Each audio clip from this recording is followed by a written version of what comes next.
Welcome back to episode 340 of the Hockey Cards Gongshow podcast. It's your friendly neighborhood hockey-loving goofballs. Welcome to the Gong Show.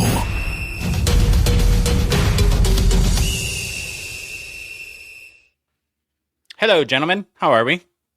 Good. How are you? I am awesome. We are one day away, well, Louie and I are, from leaving for the Toronto Sport Card Expo. We're going to leave at 3 in the morning. I will get up at 3. I will get in the car at 3, and then I will fall asleep at about 3:07 and hopefully wake up in Toronto. And Louis will take horrible pictures of me, but it's worth it if I get to sleep the whole way. One a year. That's all I want. I want one sleeping Josh picture a year. I have no shame. When do you leave, Phil? What day is today? Today's Monday. Today's Monday. I leave in 2 sleeps. I leave in 2 sleeps. Yeah. It's only 4 to 5.5 hours to Toronto. And I'll be leaving at there's no reason to go crazy. I mean, 5:30 a.m. and I'll get out of there, hit my Denny's once I get there, and I'll meet you boys where we meeting. Mint Inc. Usually, probably. Yeah. We got to scope it out for Rip Party. Is it official that there's no Hasselhoff? Oh, yeah. There's no Hasselhoff. He'll be. I'll be driving my truck to Toronto. Ha! Little jerk. And he can drive one of Daddy's work vehicles, and he'll hate every second of it, and I'll love it.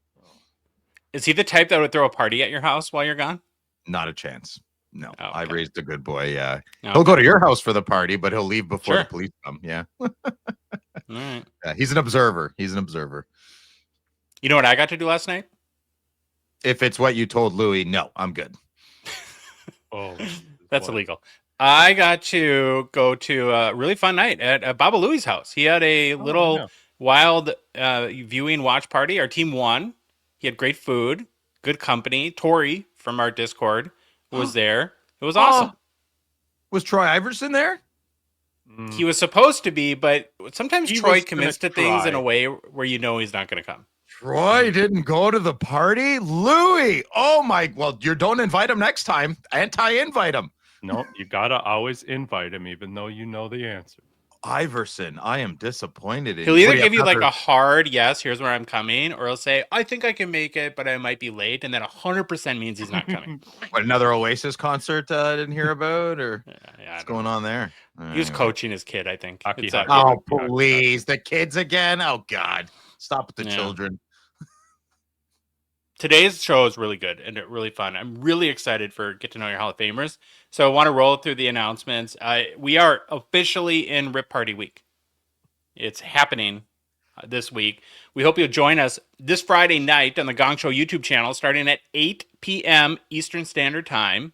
We'll be coming to you live from the Fall Expo at Mint Inc. to bring you the second annual Rip Party.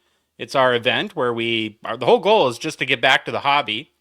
We expect to give away well over 100 hobby boxes to lucky people in the live stream chat. So how it'll work is we'll present a box that we're giving away, and then we'll give you a hashtag, and you'll write that in the chat during the live stream. Then we have software that will pick the winner.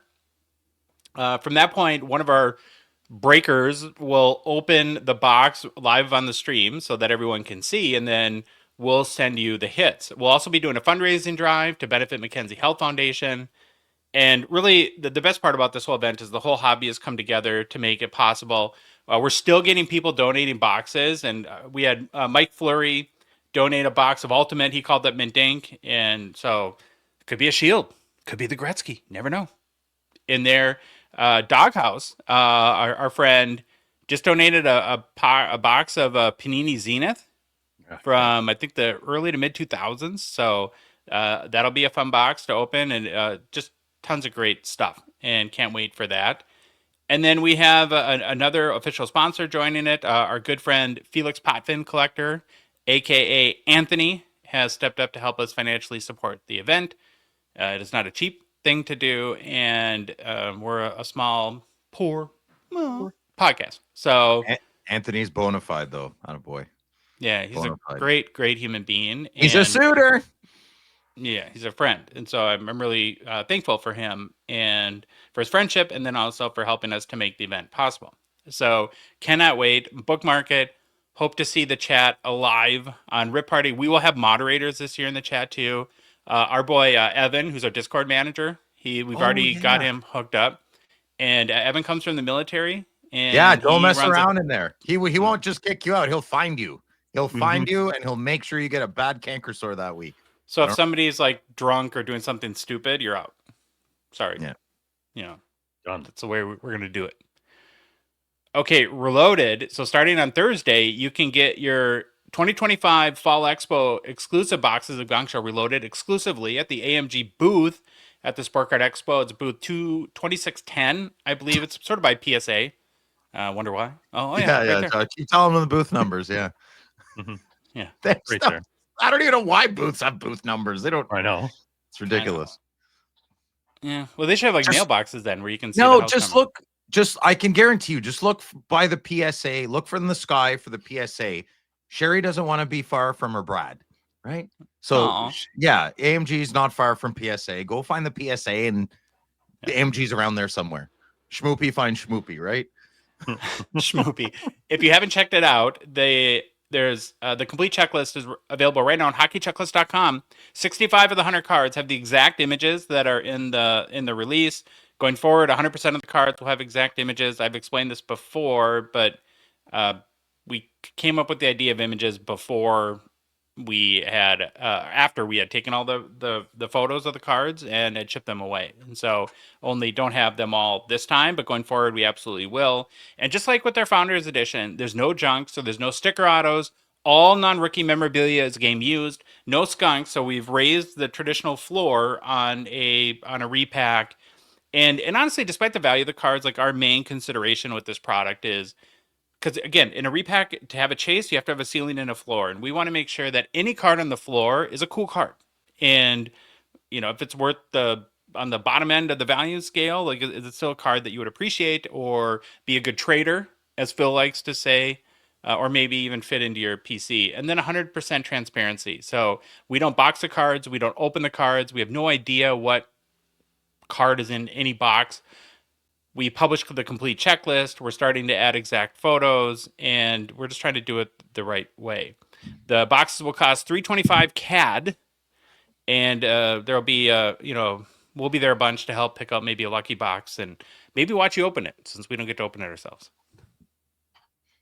Philip, you had a really good show on Friday night, your Halloween episode. You want to give anyone who hasn't seen it yet and can still go all Friday Nights with Phil, you can go watch in replay on YouTube. So let people know what went down. Lots of fun. It was Halloween. It was actually Halloween. We had about did you guys get a lot of kids? We had about 30 to 35, about half from last year. But the rain it was very cold, very rainy. So the kids were little troopers around here. It's rained a lot in Ottawa this past couple weeks, huh? With we only have one Halloween in Ottawa. You guys? No, have two I was saying that it seems like it's rained a lot in Ottawa. Oh my goodness. Yeah, I lost 2 work days last week. Daddy didn't make any money, but that's okay. Back to Halloween. It was great. It was fantastic. Dave gave me the surprise of a lifetime. He was the Luigi to my Mario. So yeah, if you don't, I know it's hard to picture, but I was Mario for Halloween. It might be difficult because I'm Greek. He's Italian, but I pulled it off. And then Dave was my Luigi, which is great because Mario has a fatter face and I have a pretty fat face. And Dave has like a skinnier face and he's taller. So really short and tall thing figured out. Yeah, it's good. Like the number 10. We kind of look like the number 10 standing beside each other. Josh and Louie look like the number 10 a little bit. Well, that's good. Okay, so Friday Nights with Phil was fantastic. We opened Premiere. I really like the set. I like it better than Ultimate. I find the cards have more of a variety to them. And I don't know, man. I got 3 autos. Did I get 3 autos? No, I only got 2. Okay, well, it was good. It was it was a great night. Mike Gostad was our winner. What a beauty. He was like, just rip it on air. I don't care. But what I told Mike was, I don't feel comfortable doing that. And I asked him to email me. So, Mike, this is your second official. Throw me an email at phil@hockeycardsgongshow.com. Email me and let me know where to mail you your box, or if you want me to rip it on air. You should let me mail it to you, man. You're a great supporter, and I would really appreciate thanking you for that. And so would Out of the Box. And Out of the Box doesn't probably want me to open it. So, yeah. There you go. And then tune in this Friday for Friday nights live with Phil. It's called Rip Party. I'm flying on the coattails of this dopey little podcast. So we're just going to feed into that feed. Yeah, I got to go back and watch your show. I just got into it when you were doing the giveaway. I didn't light myself on fire. It was I bought these cheap poopy candles, and they're not. They suck. And there wasn't spooky at all. I tried to be spooky, Mario, but no, it was. There was a moment when you opened the premiere box and you threw it over your shoulders, and it just about landed on the candle. Oh, that would have been good. I have a fire extinguisher right there, though. I am chaos, but I'm aware that I am chaos, so I plan for it. The wife and I never went out and got any candy, so we decided to be curmudgeons and came downstairs and watched Tron. Oh, did you get egged? No, they don't on both your houses. Kids don't egg houses anymore. Oh man, that's terrible. That's why I would love to catch Hasselhoff egging a house. I mean, I'd be upset, but like out in public, not inside. Inside, they do the teepee thing here more, like the high school seniors. Suck, though. They're so bad nowadays. Yeah, they don't do a good job. You got to mix it with a solvent a bit. Then it kind of. I don't want to give anyone ideas here. Yeah, don't. Okay. Yeah, okay. A couple more announcements. We'll get going. GP Sports Cards, of course, the official breaking partner of the Hockey Cards Gongshow podcast. It's Expo week, and we know Grant Patterson from GP Sports Cards. He can't stop, won't stop. He'll be buying all day long at his booth. Phil, you want to write this down? Booth 1006, just kitty corner from the upper deck booth. If you want to get specific, I'm not sure what his breaking schedule is going to be. I messaged him the other day, and he said it was still a little bit up in the air. So I would follow their Instagram or gpsportcards.com to how he feels in the moment. Yeah, well, he kind of like, I think was waffling. Do I take the week off? And I just like shook the head. I'm like, there's no way this kid's taking the week. I don't think. No, he would not a chance. No, look at his eyes. He doesn't sleep. It's Expo week is Christmas week for him. Uh-huh.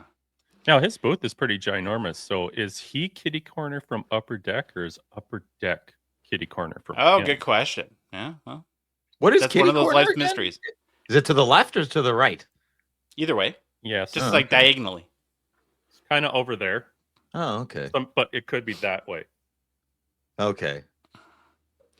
And then he asked too, if you go and see him at his booth, ask him if he's Grant from GP Sports, and then tell him Phil sent you. No, do not do that. No, don't do that. Yeah, do it. No. So Enzo Ferrari and Private Collection Insurance is, of course, the official security blanket of our show. They protect your PC at home and from anything and everything that can happen. And also on the road from anything and everything that can happen there too. Lots of people will be carting around thousands and thousands and thousands of cardboard this week in Toronto. If you lose your case or backpack, it gets stolen, your homeowner's insurance will not save you. Sorry. And if you're a vendor, you can also get a policy that covers, all of your inventory as well.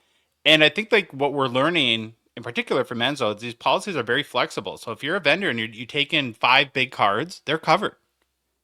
It's, unless it's something like $1 million card, you might want to take a picture and text it to Enzo or something like that. Did you watch my video? Is that why you're saying that? No, I did watch it, but we knew that before. Oh, and then also go to the if you're at the Expo, Enzo has his own booth. Phil, write this down. Booth 25. Just look for the guy with the bulletproof vest on. That's why you should roll around with the bulletproof vest on and PC slab as PSA slabs in them. Yeah, and let him know that you heard about him on the Gong Show. We'd appreciate that.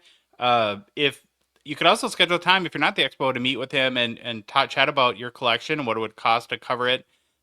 Book an appointment at privatecollectioninsurance.com. And then on our next show Thursday, we're going to debut on the podcast Phil's adventure in Toronto, getting his PC covered with Enzo. Well, I'll give a little teaser. It's not covered yet. Oh, spooky hobby drama. Yeah.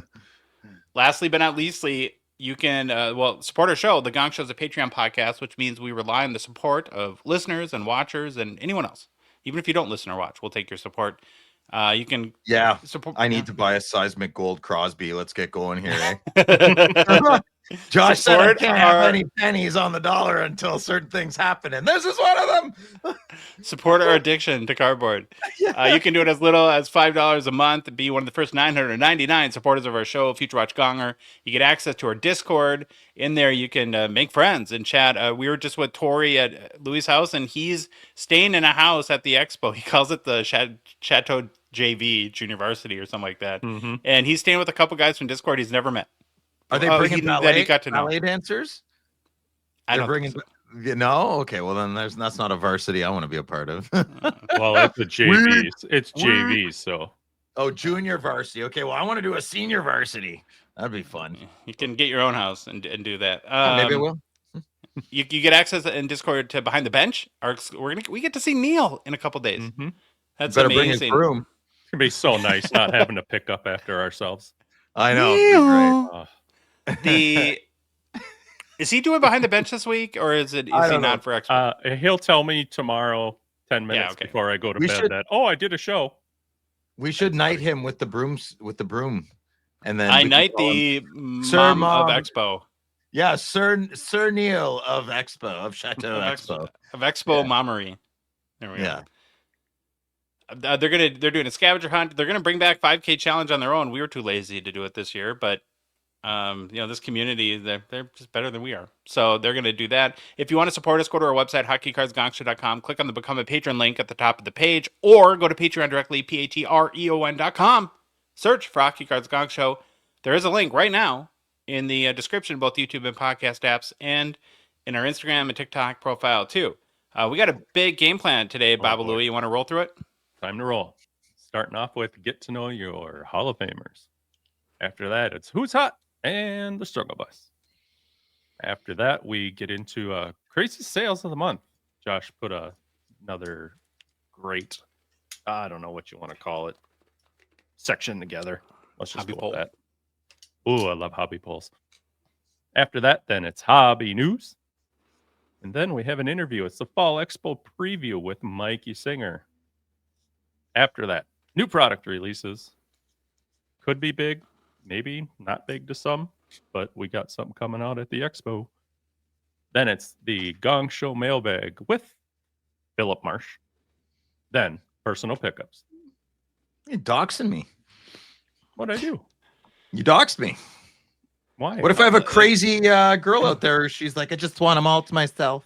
What if you have I know which I'm sure you do. Yeah, well, I don't know. Who knows? 3 hours twice a week. You are ours and everybody else's, buddy. Oh. We're going to start off today's show with our Get to Know Your Hall of Famers series. Very excited about this one. Did not know anything about this guy and was just, once again, mind-boggled that I knew nothing about him. So for months now, we've been profiling every single Hockey Hall of Fame player that's ever lived. We do one per podcast episode. We started with the very first Hall of Fame class in 1945 and have been working our way to present day for each inductee. For each player, we do a quick bio, cover why you should care about them, then take a look at their hobby markets. We have 2 players left from the class of 1964. And today's Hockey Hall of Famer we're going to profile is Bill Durnan. Crickets? No. Ring a bell? It's a Hab. Yeah. Yeah. Oh, there you go. I don't know much about him. I know he's a very athletic man, I believe. Playing, yeah, he's a professional athlete. So that no, well, listen, some people big leap. I thought he played. Well, then it could be the different guy. I thought he played multiple sports. Oh yeah, might have. Okay. William Ronald Durnan lived from 1916 until passing away at the age of 56 in 1972. He was born in Toronto, Ontario, Canada. Passed away in North York, Ontario. Look at that photo. Mm-hmm. Graceful. It's like a ballet dancer in that. He stood 6 foot tall, weighed 190 pounds, was a goalie, played in a professional career from 1943 until 1950 for Phil's favorite team, the Montreal Canadiens. While Durnan did play in the NHL for 7 seasons, he was only able to win the Vezina 6 times. Well, thanks for coming. Yeah. Couldn't do 8, eh? Couldn't do the 8. Well, it would have been very impressive to win 8 Vezinas in 7 seasons, but that's what I'm saying. Yeah. Where's the magic? And in case you're not familiar, so during that period in the NHL, the Vezina was awarded to the goalie who allowed the fewest goals in the regular season.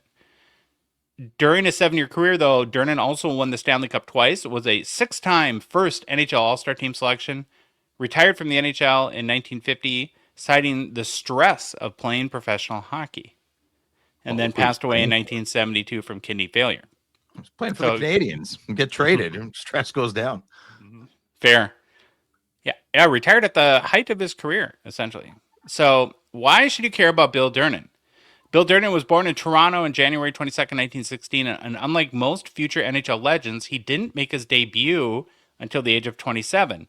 In an era when most players began their professional careers in their teens or early 20s, his late arrival made his rise all the more remarkable, especially considering he would dominate almost immediately.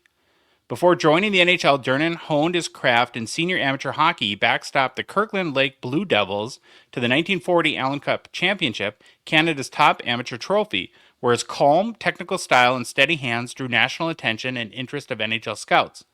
Durnan's signing with the Montreal Canadiens was nearly cinematic. General manager Tommy Gordman inked the contract less than 10 minutes before the Canadiens' first game of the 1943-44 season, ending a long pursuit for a replacement for veteran goalie Paul Bibolt. Montreal fans had little idea that this last-minute signing would yield one of the greatest goaltenders in franchise history. In his rookie season in 1943-44, Durnan exploded onto the scene, posting a 38-5-7 record with a 2.18 goals against average and 6 shutouts. His composed presence in net helped the Canadiens dominate the league and ultimately capture the Stanley Cup, defeating the Chicago Blackhawks in the final. In that same rookie campaign made Durnan the first goaltender ever to win the Vezina Trophy in his debut season. It was a stunning achievement that immediately placed him among the NHL's elite and began a run of dominance that would see him claim 6 Vezinas in 7 years. Durnan was famous for being ambidextrous, an incredibly rare trait for a goaltender. He could switch his catching glove and stick hand mid-game, confusing shooters who couldn't predict his positioning. He even had custom gloves built so that both could catch pucks, giving him a distinctive edge over opponents. From 1944 to 1950, Durnan did capture those 6 Vezinas in 7 seasons, a record at the time that underscored his incredible consistency. The only year he didn't win, he still finished among the top goaltenders in nearly every statistical category, showing how little his performance ever wavered. In 1947-48, he was named captain of the Montreal Canadiens, an honor almost never bestowed to goalies. Wearing the C on his chest, he balanced leadership duties while playing one of the most mentally demanding positions in sports. He remains the last goaltender in NHL history to officially serve as team captain during games. His captaincy led directly to a rule change known informally as the Durnan Rule. Because goalies couldn't leave their crease to argue calls or talk to referees without delaying play, the NHL decided that goaltenders could no longer serve as captains or alternate captains, a rule that still stands today. In the 1948-49 season, Durnan achieved one of the most extraordinary goaltending streaks in NHL history, in a span of 309 minutes and 21 seconds without allowing a single goal. He recorded 4 consecutive shutouts during that run, setting a modern-era record that stood for decades and is still revered as one of the great defensive feats in league history. Off the ice, Durnan was a gifted multi-sport athlete. There you go, Phil. He excelled as a softball pitcher, reportedly capable of throwing blazing fastballs and striking out top-level hitters. His strong hands and quick reflexes from softball likely contributed to his exceptional glove work in hockey. Despite his stoic on-ice presence, Durnan quietly battled anxiety and exhaustion throughout his career. The pressure of playing in Montreal with fans expecting perfection every night weighed on him. Combined with chronic knee pain, it contributed to his decision to retire while still at the peak of his abilities.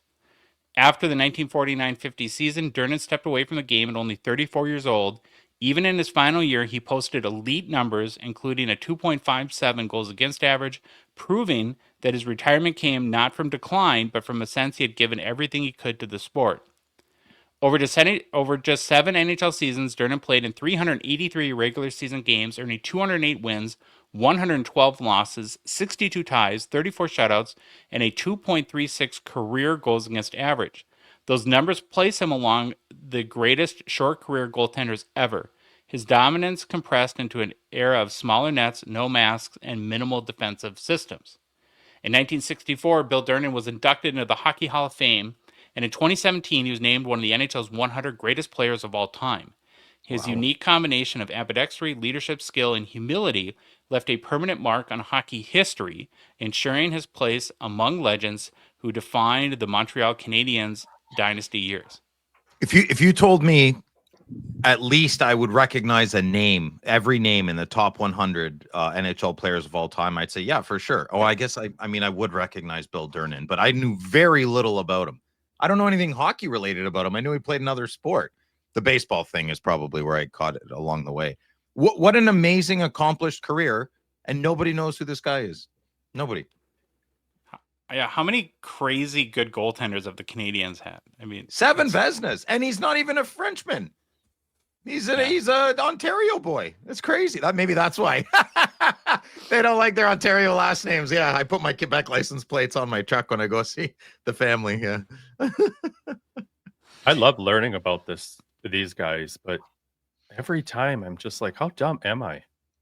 Because I don't know hardly any of these people. Yeah, it is. It's mind-boggling, dude.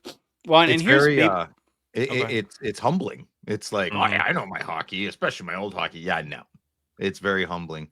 I can't believe the accolades of this man. And like, doesn't he play other sports? Well, here might be a clue why, though, because three of us were such big card guys, and that a lot of the, cards do help you learn the history of the game, right? You get interested in some vintage and stuff like that.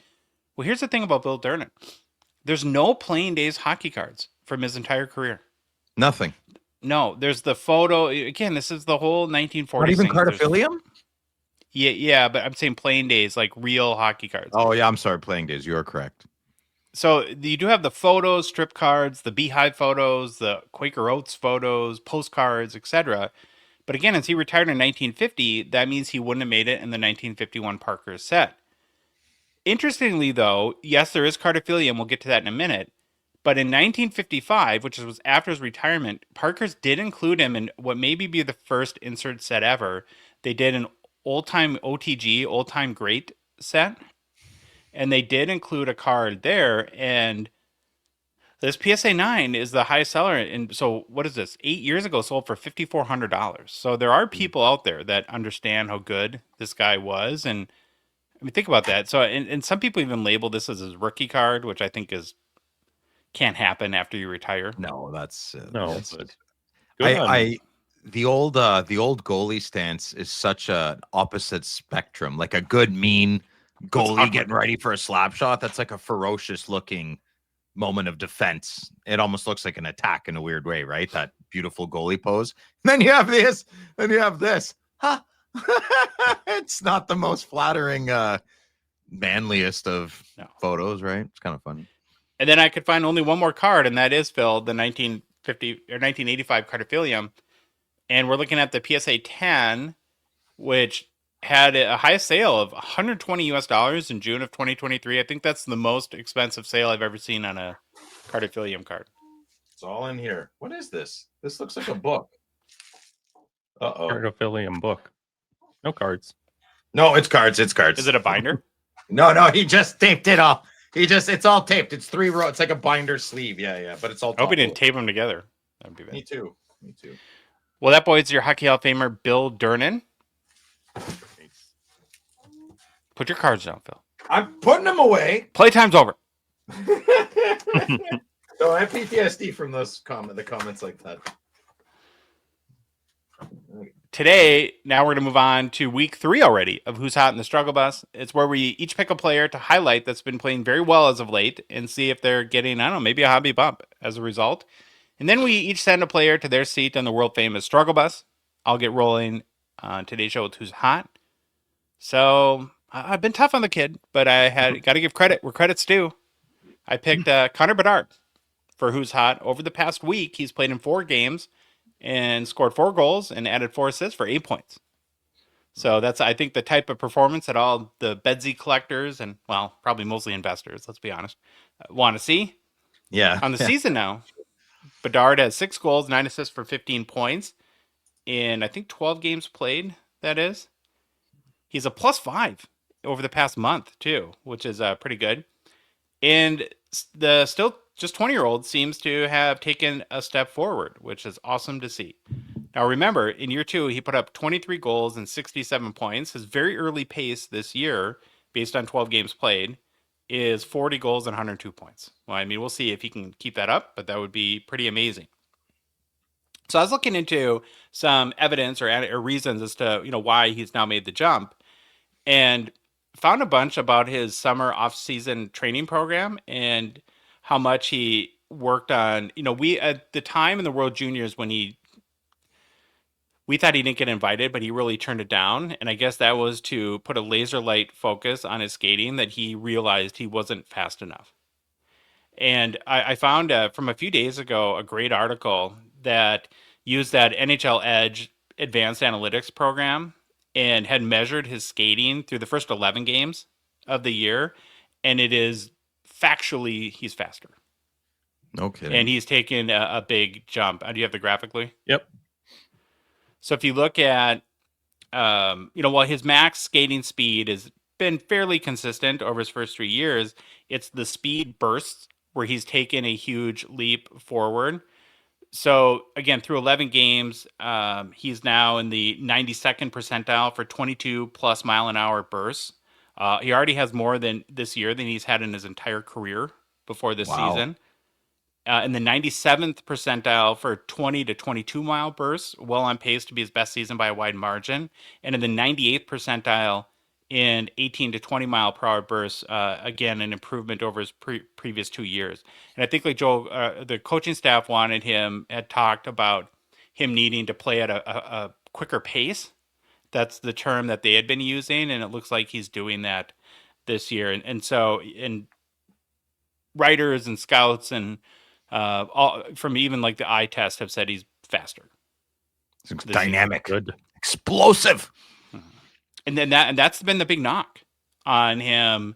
And it was even coming into the league, like, well, skating in general, right? Yeah. And Nazar is a little rocket ship, so yeah, and he's keeping up with Nazar actually from a skating standpoint. So that gives them 2 really solid building blocks. And again, if I'm a Blackhawks fan or a Betsy collector, this is the exact improvement that I want to see, and tells you that he really wants this, right? And so I think it's an amazing sign. Connor Bedard is a 23-24 Young Guns PSA 10 pop of only 7,522. And a 42% gem rate, last sold for $483 on November 1st, down 12% in the past month, up, though, 3% over the past 3 months.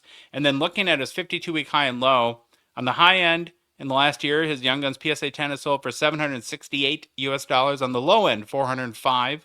So we're a little bit closer to the low end than high end, but at those pop numbers, I think even if he does well, if that keeps going up, it's going to be hard for this card to hold value. Babalu. I try so hard, and if you're just listening, you wouldn't know the difference. But today, I guess he's a 2008 Young Gun, according to the slide.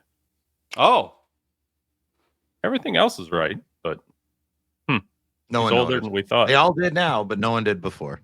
Yeah. Well, he's 20. He's 20 years old, so then he made his NHL debut at 3, which is pretty impressive, I would say. Shabby. Not shabby. All right. Anywho, my who's hot is Mr. Nathan McKinnon.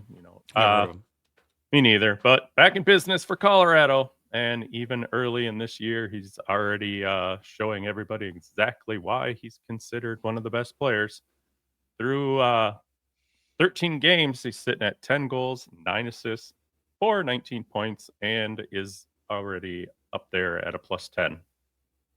I'm kind of worried about him and this whole team this year. To be honest with you, I think they're playing good.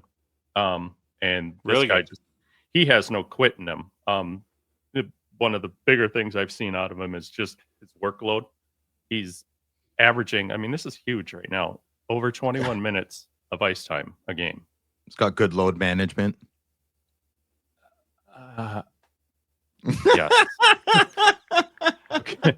I can't lock him up so hard. You're like, yeah, but with that, he is listening or watching a 2013 Young Guns, his PSA 10 had 2 sales on October 29th, and they averaged $750 USD. So still up there. I think. Okay, we're so about here's my 50 question bucks for you apart. guys about Nate Dahl. If you could pick one player in the NHL just for this year to be on your team, the guy that you're most confident to play the best Macklin in Celebrini. 25, 26, who, Out of who? well, I would Sorry. say like McDavid or McKinnon. I was thinking, which one would you take? I don't know. Jack Hughes is turning some heads. He's kind of my guy right now. See Well, why What? I like him. If it's between, I don't know, man. It's a silly question, Louis. Don't that's answer fun it. though. It's fun to answer silly It's not questions. a fun question. How is it a fun question? I'll take I don't McKinnon know. because he's doing both. I'm not taking power rankings. What, 13 games in? That's ridiculous. What? Come on. What? You're gonna Shane Pinto's up for debate here? Come on. Don't be silly. I'll put McKinnon as my answer for you, simply because he's putting the puck in the net and he's helping others out, while McDavid seems to just want to help everybody right now. Oh, loser. Well, here's the reason I think over the last 3 years, McKinnon's been as good as McDavid. I'm not saying that they have the same talent level. I'm saying their ability to impact their team and the game has been equal. And that's not a shot. It's not a shot at McDavid because, they're both really that good. It's a little threaded in hate. It is not. Why? Yeah, a little bit. Why? McKinnon's just What? He's dangerously quiet, where McDavid has all this pressure on his shoulders. Yeah, he's like funny your parts. Dangerously quiet. History tells us Madigan hates the McDavid. So it's a little hard to. All right, everyone, clip it and make your videos. Let's go.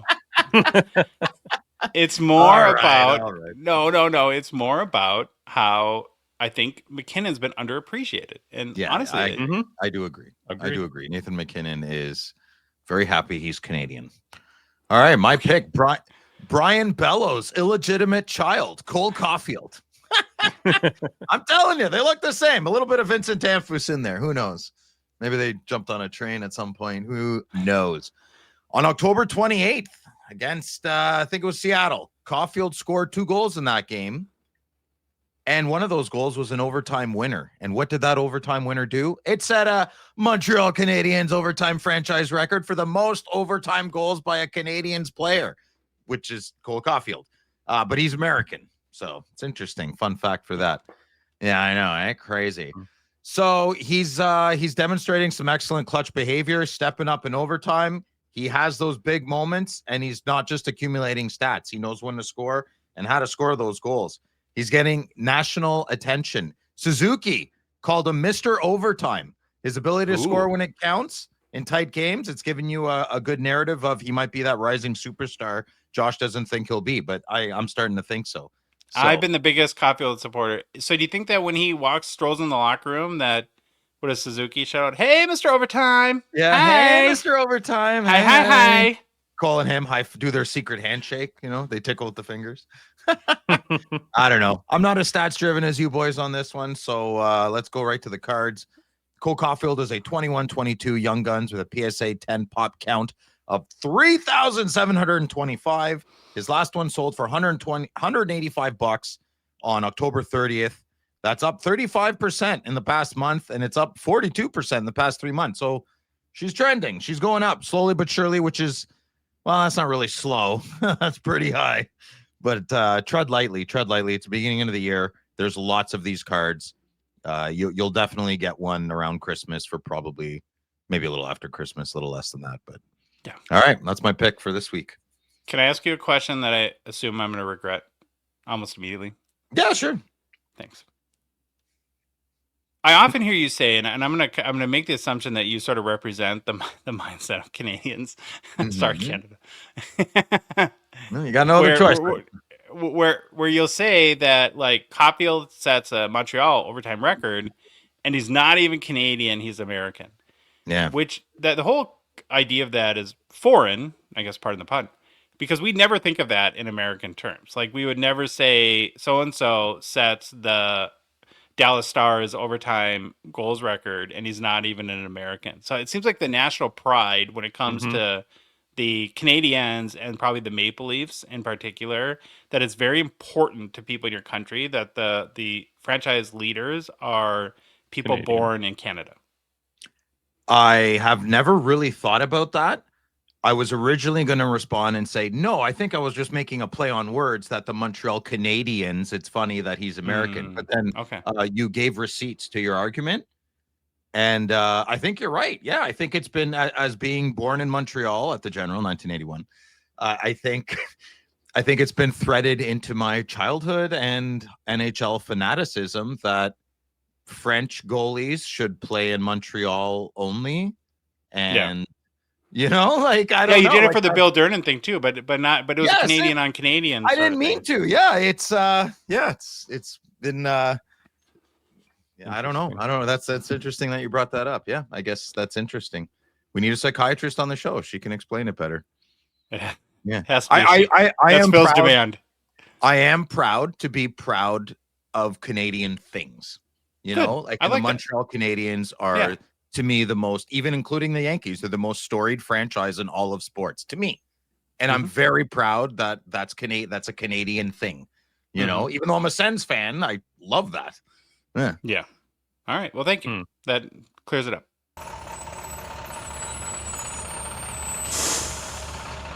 Well, here she is. The world famous struggle bus has just pulled up, and oh boy, if there is there a worse thing than the struggle bus? It might pertain to the guy I picked. I didn't know it was this bad until I dug into the start of the season for Steven Stamkos. I think we all wanted to pick him, but only one could, right? Like, we're like, no, I want to pick him. Well, we'll all share him in that case because it's that bad. So in the past week, he has 0 points in 4 games played, bringing his season total to date to 13 games, 1 goal, 1 assist for 2 points. Ooh. Yeah, not great.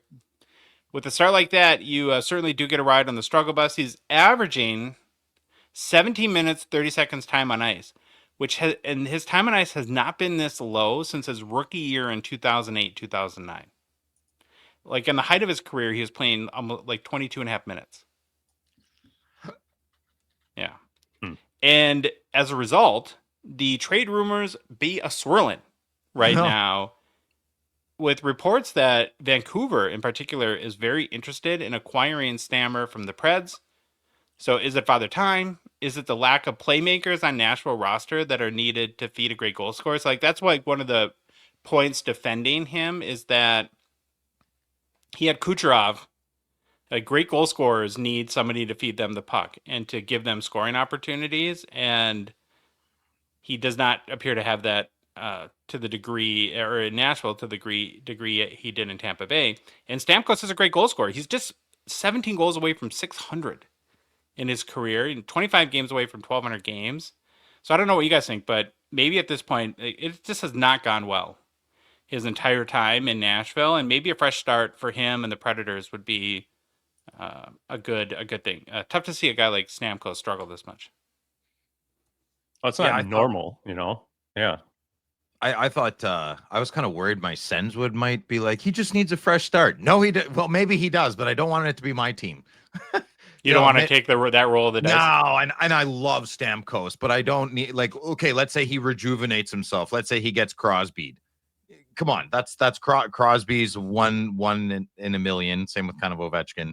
And Stamkos, I have no evidence to think why the first overall pick almost 20 years ago still's got the mustard. And if he did, great. If he's got like one playoff run in him, awesome. Just don't pick my team because I don't even know if we're gonna make the playoffs this year. Yeah, but I want him to do good. Just stay in the West. Maybe he's good for Minnesota. You guys kind of suck more than us. No, you don't want him either. Sorry, Steve. Yeah. Well, I think on the positive side of taking a chance on him is that he's only got 2 years left on his deal. So it's not like you would be locking into Stamkos for like 6-7 years or anything like that. And I don't remember what he makes, but I don't think it's ridiculous. You know, it's a healthy amount, but it's not like Kaprizov level or anything like that. So Stamkos is a 2008-2009 Young Guns PSA 10 pop 479, 35% gem rate. Last sold for $291 on October 16th. Up 2% in the past month, up 18% in the past 3 months. 52-week high, 438. 52-week low, 211. $8 million cap hit. Yeah, it's not terrible. $8 million. So Baba such an Louie. ugly card, eh? Yeah, I don't like it. No, those are terrible. It matches that, like, look, man, I got a new tattoo. It's tribal. You know? Reminds me of like the gate in a haunted house. Oh, you're such a scaredy. Oh, I saw a scary movie I think you could watch. The Invisible Man. So good. Incredible. Dude, that movie's awesome. The Invisible Man. Listen, good listener. Good. Louis and Phil just confirmed. It just shows you, Louis, you can make a movie about anything as long as the director and cinematographer and the writing department are all in sync. You can make a movie about anything. Yeah. All right, I have a question for you. Okay. Does anyone fall in love? No. Quite the opposite. Is there a puppy? Yes, there is a puppy. Still not interested. No. It's good. Puppy dies, so that's good. No, come on. I'm kidding. The puppy doesn't die. Runs away, though, I think. I don't know. Oh. But if you're in Saskatoon, you can find him for 3 days. Yeah. Carter will just do a dog call, and the dog will come running back. Yeah. All right. Anyways, my struggle bus pick for this week is Alexis Lafreniere. Now, it's been a slow start. Now, he's been getting a ton of shots. He's getting his chances, but the goals aren't coming. There are a few things going on. His finishing hasn't been sharp. He's getting the shots, but I think he's got like a 3% shots percentage, which is terrible. His power play role hasn't been as consistent as you'd think for someone with his skill set. I said it might be cliche, but add in maybe the natural pressure of living up to his long-term deal and the expectations from a first overall pick. And it's not on Montreal scale, but I don't think it's easy playing for the Rangers either. Montreal. So now, I like to say, now in his 6th NHL breakout season, right? Since he was drafted first in 2020. So he sits at 1 goal through 11 games. And that 1 goal came back on October 9th. So he has recorded 1 goal, 5 assists for 6 points, and sits at a -7 over 13 games. In previous full season last year, this just blows me away because I just still expect the hype was so high when he came into the league. Last year, he still sat at 17 goals, 28 assists, 45 points in a full 82 game season. So breakout year number 6, I guess. He's a 2020 Young Guns PSA 10, which get them while they're hot. Last sold for $55 just a few days ago at the end of October. Yeah, he's just not panning out. It's okay. Can we just throw in the towel on the Laffy career upside? I mean, is this just who he is at this point, do we think? Yeah, 100%. I think so. I mean, could have a resurgence. I don't know. Might click at 28. Yeah, maybe. Who are we talking to that still believes in Lafreniere? I think it was Heartland, isn't it? Who was trying to convince me that he still has a shot. No, yeah, wasn't it?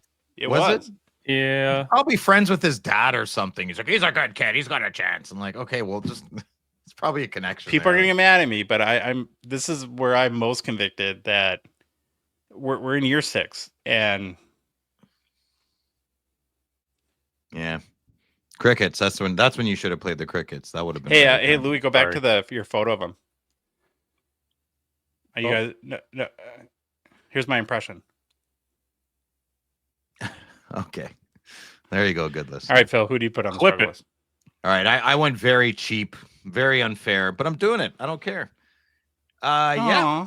So here's the thing with William Nylander. I know he's missed, I think it was 3 of his last 4 games. So, Phil, you can't pick a guy that's got a lower body injury. I sure can, and I sure will. And you're going to listen to it. Or you can skip ahead because that is an option. So the guy, right? The guy originally missed his first game against Buffalo with his lower body injury, so he's already not available to his team right off the bat. He's on the struggle bus because if you're not even playing, what are you even doing to help? And since coming back, he hasn't done anything. There hasn't been any fireworks.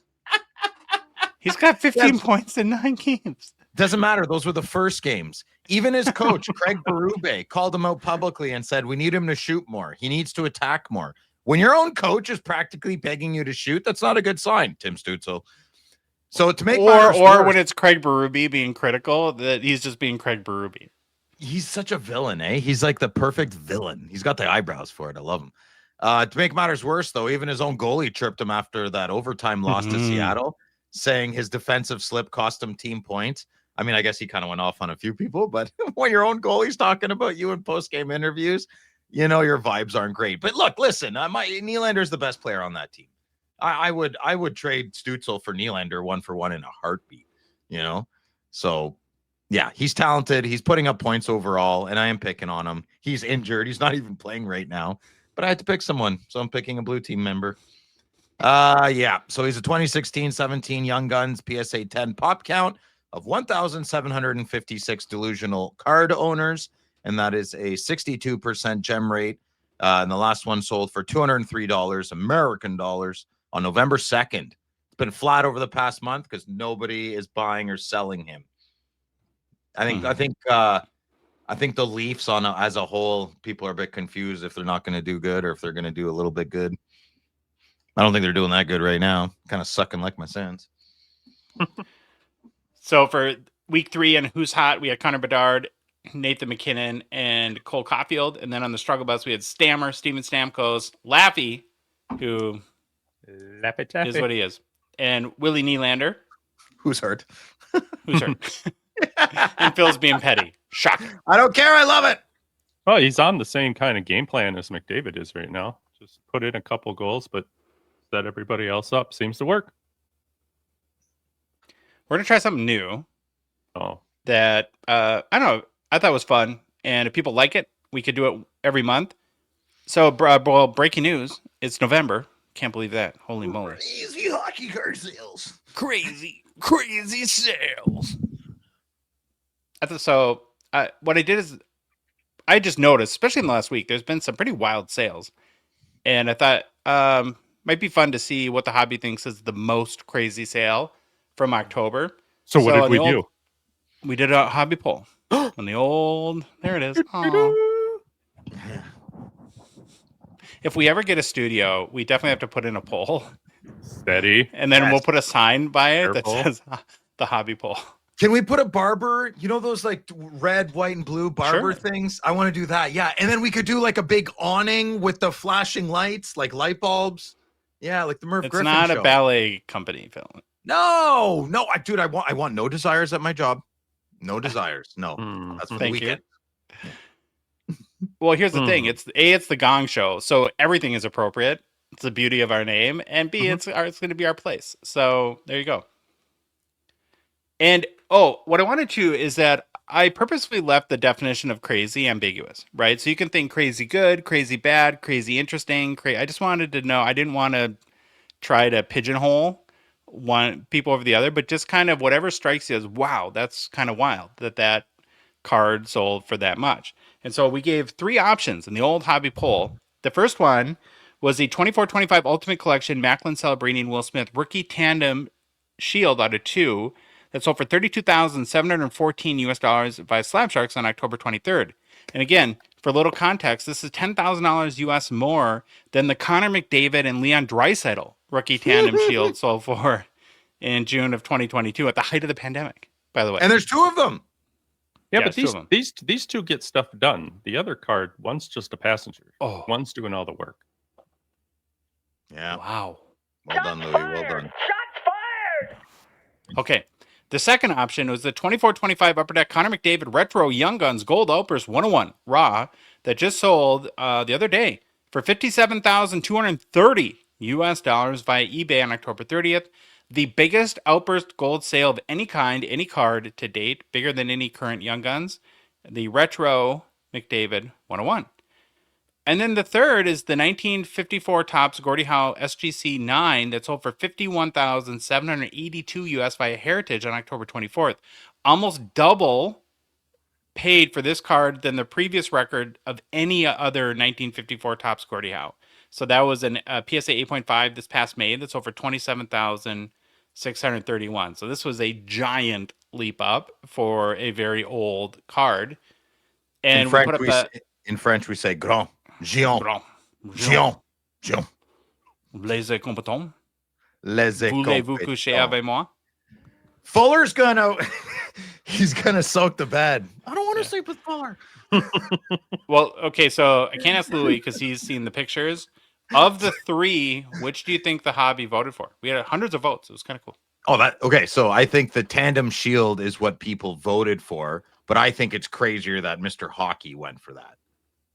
Okay. Yeah, that's what I think. And I want to shake the hand of the man who bought the Gold Outburst. You are a gentleman and a scholar, good sir. So survey says 51% said the craziest sale was the McDavid Gold Outburst 101, with Celebrini and Smith at 41% and Gordie Howe at just 8%. Yeah, is that crazy bad or crazy good? It could be just crazy. I don't like it. It's got. I think it's crazy that the Gordie Howe went for that much because there's so many of them, and somebody's opinion thinks it's a certain number out of 10. And well, not only does SGC think crazy. It's a 9, but Mike Baker thinks it's a gold, and then we're going to think Mike Baker. Come on, give me a break. I don't. Yeah, to me, the Connor McDavid is the least bad crazy, but good crazy. I'll be the judge of eye appeal here. Okay. I think the Gordie Howe thing to me is nuts. I would never spend that because someone at SGC said it looks good. That to me, there's only one of the McDavid. Just like to be logical about it. There's only one today. They could make another one. They can't make any more. Are they saying it's crazy because of the price? You need to tell me. Yeah. No. We don't know. It's just crazy. It's just whatever it says. Wow, this is crazy. I need a definement of terms. I love the fact now more because it's driving me crazy that we don't define the term. Okay, I got it. We're gonna do a second poll to ask people what they thought. Is it a smaller poll or bigger poll? If it's you, it's a smaller poll for sure. That hurt my feelings. That's okay. Jenny married you because you're a good person. No more, no less. I got the moves. Definitely no more. Sweetie, it's okay. I love you for all of you. I saw the emails. What about Louis? Which one do you think is the craziest sale?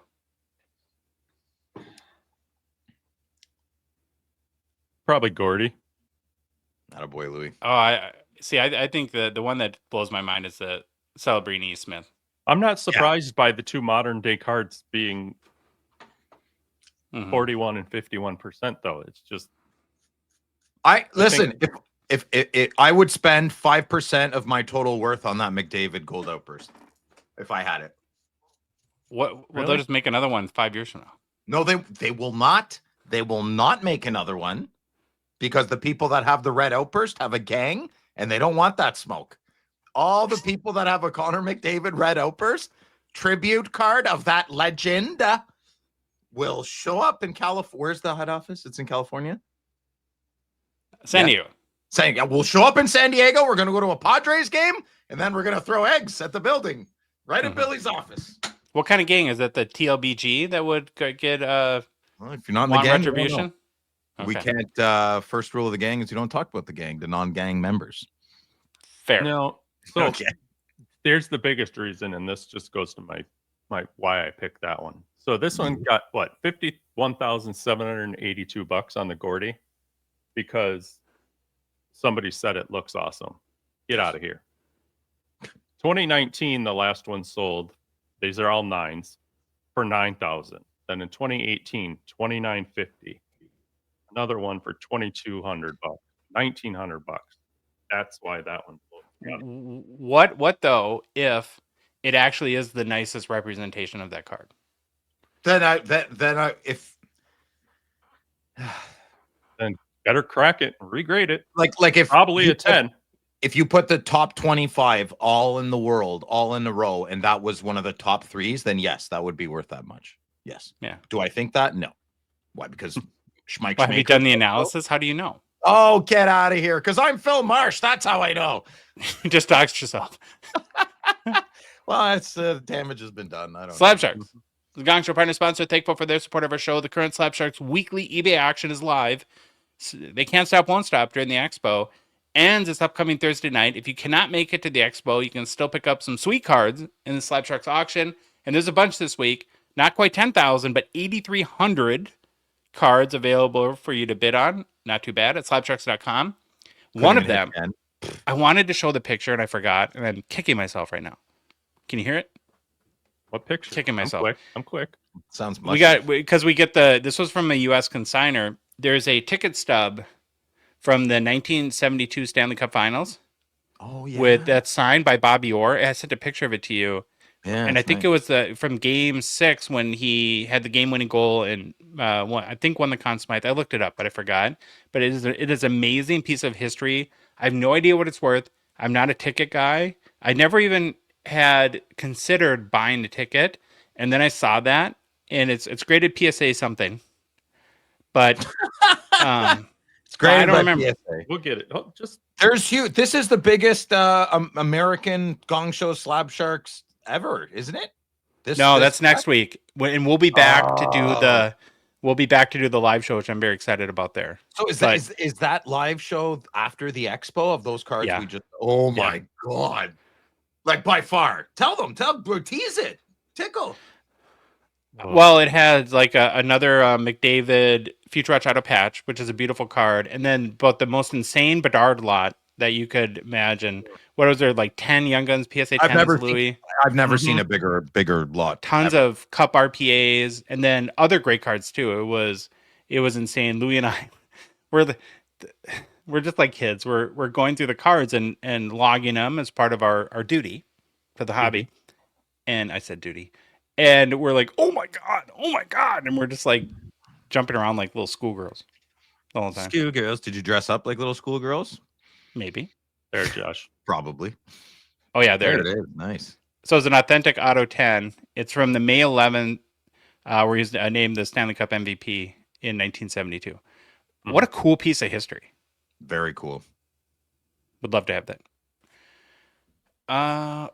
Slab Sharks is the premier place, in our opinion, to help sell your cards on eBay. They make your life super easy because once you box up your cards and ship them off to either Slab Sharks HQ if you're in Canada or to the Gongshow if you're in the US, then basically you're done. They will take great photos, list your cards, answer any potential buyer questions, hunt down payment from winners, ship them to winners anywhere in the world, and most importantly, handle any post-sale issues. Plus, your cards get listed in the biggest weekly hockey auction there is. If you haven't tried Slab Sharks to help sell your cards, we'd encourage you to go ahead and do it. Have not met a person that regretted it yet.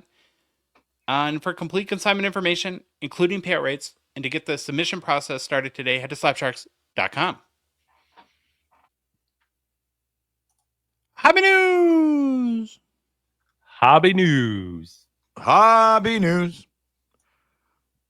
Kind of a couple industry stories and then a hockey story today in hobby news. This one just blew my mind, so I had to bring it up. And a story comes from collect.com. So Whatnot is raising more money to continue to grow. It's funny like how these tech companies, they push it so hard that while they're making billions of dollars, they still need more funding it shows you how much cash they burn too. And so they raised another round of financing. And when you do that, you sell a certain percentage of the company. In this case, it was another $225 million in cash. And you have to basically do it at a percentage, which determines sort of what the present value of a company is. And that calculation per this round of funding was $11.5 billion. Billion? What billion? What Whatnot is worth. Mm-hmm. With a B. Wow. Yes. Oh, the times they are a changing. No kidding. So if you're one that thinks that maybe live selling is a fad, it's not going anywhere. No, I don't think so. Even if it failed now, wouldn't they still be around for years and years to come with that bankroll? Probably. Or get acquired by like Apple or some big company at this point. The company's valuation has more than doubled since the beginning of 2025. So far, the company is reporting about $6 billion in gross sales this year, more than double its entire total for 2024. It's also reporting an 80% retention rate on customers, which is maybe a little bit higher than I thought. So that's kind of interesting. And it says, and the company says it's looking for more money to help add new features and expand internationally. Here's what Whatnot CEO Grant LaFontaine had to say about his company's growth. The conversation around live shopping has changed. We're no longer asking if it will catch on. Whatnot is proving that live shopping is retail's new normal. The funding represents both investor conviction and consumer confidence in our vision for the future of live commerce. With this capital, we will create more opportunities to help sellers build profitable businesses from their passions to delight buyers around the globe. And again, not all Whatnot sales are trading cards. They're not like an exclude. They do clothes and anything and everything else too, but it is a significant part of what they do. It's just crazy how huge in a few short years the corporation of Whatnot has become. So it's basically a permanent 1-800, like it's a plethora, a marathon of 1-800 number call-in shows where you can buy something. Yeah, like the Home Shopping Network, or it's the Home Shopping Network, but its own channel. So Whatnot makes their money facilitating the logistics of the products. That's how they make their money. Yes, so they're just like eBay. I can't be on Whatnot and mail my own stuff. They take care of that, and I pay them. No, but what they do though is that they make money. They take a cut, but when you sell something, you just print the label and slap it on the package, and so there are conveniences to it in that regard, that it's all integrated within their platform. But they take like their, I think the percentage varies depending on the seller, but it's comparable to eBay to start, I believe. So what would make an eBay seller, like let's say I'm 65 years old, I'm retired, and I sell hockey cards, and I'm an introvert. Whatnot's not for me. eBay's for me, correct? Well, actually, that depends on the definition of introvert and extrovert, because an introvert is more comfortable doing something like this podcast than being at a party with a group of and standing around with a group of 20 people. Okay, so if the old fart is comfortable sitting at his workshop desk and speaking very Keanu Reeves and Speed monotone, and he wants to sell his cards, and is there a place for him to try that on Whatnot? That might cater to. You have to be approved as a seller, but sure, yeah. And I think what you're talking about though is that a big part of live selling is, are you entertaining? Like that's your ability to pitch the product, and it's just going back to the Home Shopping Network, right? It's like how entertaining the show was. Like they got to the point before that whole thing died, where they would measure, they would have earpieces in their sellers' ears, and they would measure sales by the second. And so like if we're like selling like Reloaded or something like that, and we mention, the transparency and the checklist, and sales start to spike, then you'd have a producer in their ear saying, talk more about transparency. People are liking this. And so then they would go on and on and on, and it got very technical. Easy. We could sell every Reloaded box. Just put me and 2 good-looking girls and 2 good-looking guys. We'll sell out every night. We'll have fun. Maybe we'll have to put some money away for some lawyers or something. Why would we only want to have 4 good-looking people? That's you and me, Phil, and 2 girls. So, well, Josh has his Princess Peach dress, so from Halloween. Yeah. Don't make me do my Laffy impression. Okay. All right. So I got a question for you here. There's no real right answer to this, but any number that starts with billion, to me, that's do anything I want. How much do they really need though, when they say the company says it's looking for more money to help add new features and expand internationally? Good grief. What did you say? They're doing $6 billion in gross sales so far this year? Yeah, so tech be spendy. I don't think they're public yet. They're probably gearing up for an IPO, and that's like where founders get stupid rich.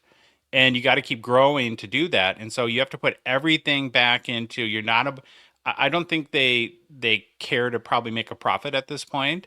Everything is growth oriented so that they can hit certain targets. and then IPO. And then the other thing is you'll want to do investment rounds if again you want to sort of be an IPO darling and you want to let certain companies invest in you so that they get excited about you too, that maybe have influence in the investing world. So there's lots of reasons why you would not do this stuff. But yeah, Okay. it seems like because what always strikes me just logically is why does a company that's had 6 billion in revenue need 225 million in cash this year? I mean, it means well, it obviously means that they're spending a lot. hmm Well, two So things here. Uh, First, I said you don't have to answer that, and two, I think I'm done asking questions to you like that because you answer them too well, and I feel dumb. no, don't feel dumb. It's just I came from this world a little bit, and people put way more than me about it too. So if you have more comments, then comment in the comments. hmm Next story, a little more, well, interesting one too. And this is another one from Collect. So Panini Group, the Italian company that owns Panini America, has retained Citi to help them explore options for the future, and that could include a sale. The catalyst appears to be, well, a couple things. Of course, the changing sports licensing landscape, with them losing the big sports to Fanatics, and then also the death of longtime CEO Aldo Hugo Salustro this past April. So the obvious question that I think came to everyone's mind when this story leaked out was, would Fanatics be now interested in purchasing Panini? It is worth, before we get into that, it's worth noting that the two companies have been deadlocked Yeah. in a pretty contentious legal battle over Panini's antitrust allegations over Fanatics, and then Fanatics has countersued Panini for tortious interference regarding to employment agreements of people that they tried to sign. So for the time being, sources at Fanatics are denying that they have any interest, which I don't. It doesn't mean they don't. That could be sort of a negotiating tactic. Now, it is also worth noting that uh, Fanatics offered Panini $2 billion in 2022, which was turned down by the Italian company. And yeah, so who knows what'll happen? But and so if you're asking, well, why would Fanatics want to buy Panini? Panini's got some great IP, intellectual property. So they have not only card brands like Panini Prism or Contenders Select, some of these other bigger brands, National Treasures, right, Flawless, that also um, they have some pretty big card brands. So, there's going to be no more downtowns or kabooms if you're in the basketball, football, baseball world, which are huge cards in those spaces. And so, yeah, I don't know. So a couple of like things come to mind with something like this is that would it be scary? Would it make the landscape more scary maybe if Fanatics bought Panini? That it just again more the giant company gobbling up all potential competition. I guess that's the negative side. On the positive side, if Topps was able to buy Panini and then able and what I guess what you hope that they would do is that is to get rid of cull their brands a little bit and take the top half of the best 50% of Panini brands and keep the best 50% of Topps brands, and then holy moly, you'd probably have some pretty awesome sets throughout the year. But what do you guys think about this Refine whole it, thing? right? Refine the lineup, cut the fat. Yeah, Well, call the Fed. it's too easy to jump on the negative thing about what we might think would happen here, but thinking of it like on a positive side, I guess if they did take it, maybe I was reading into this a little bit earlier when I saw you were going to do this one, and one thing I pulled out of it is, do you think it with more scale, if it would lead into more effectiveness with them having all these companies, maybe lowering the manufacturing and distribution costs, possibly consumer prices, maybe theory? I don't know. Maybe. I'm trying to dig into like good things, not Yeah. monopoly. I'm trying to stay away from people that are going to think that constantly. So I think it is a legitimate concern, though. I don't think that Fanatics has evil intentions. I don't believe that big companies are certain people have the mindset that every big company is evil. And, I don't think that, but it is uncomfortable to think one company could control the 90% of the trading card world. agree. Then you're competition is good, and everyone benefits from competition. So that part, I guess that's what makes me nervous. What do you think about all this, Phil? I don't really have an opinion. I'm a Dapper Dan man. No, I'm an Upper Deck man. So yeah, okay. I as much as I love Upper Deck, I'd still love Tops to get back into the game somehow, some way. But if that means Fanatics has to buy Upper Deck, then no, I'm out. I'm happy that they're not hunting for them yet, and I hope not. That was. I mean, you could take another spin on what I said about maybe the positive. Maybe my positive might be the negative. With reduced competition, maybe prices go up. Maybe, yeah, you never know. But there's part of what the benefit of competition is, it does keep prices down. So Correct. that because if multiple companies have a major sports license like the NHL or basketball, baseball, football, and Panini produces a great set at $100 cheaper than the comparable top set, well, then that puts the pressure on Tops to produce quality products at a lower price. Yeah, we'll see what happens. Even though Fanatics says they're not interested, I think they are. That's my gut. Mm-hmm. All right, we'll end Hobby News with a more of a hockey story. So we had a couple big extensions signed in the past week.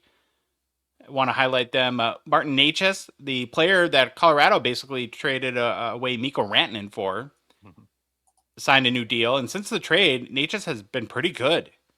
He's played 42 games now in Colorado, 19 goals, 25 assists for 44 points, more than a point per game. And if you compare him to Rantanen, so Rantanen has made a couple stops in Carolina and Dallas.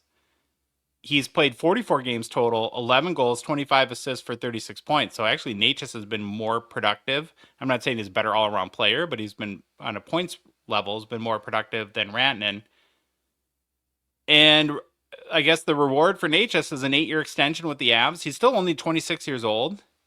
He'll make $11.5 million AAV under the new deal. I'd take that. A good signing. It's like, why can't the Wild sign someone like this? Come on, man. Bitter. Yeah. You forgot Thomas Harley. He got signed this week too. It's a beauty. We're too busy trying to keep our core together. We just can't reach out. That sounded really good the second time around, but it was you're missing all the hand gestures when you were on mute. I know. That was me getting mad because I saw the light lit up. I'm like, come on. Then we had, okay, so I want to talk about Necas cards. He's a 2017 Young Guns, PSA 10 pop, just 90. That's crazy.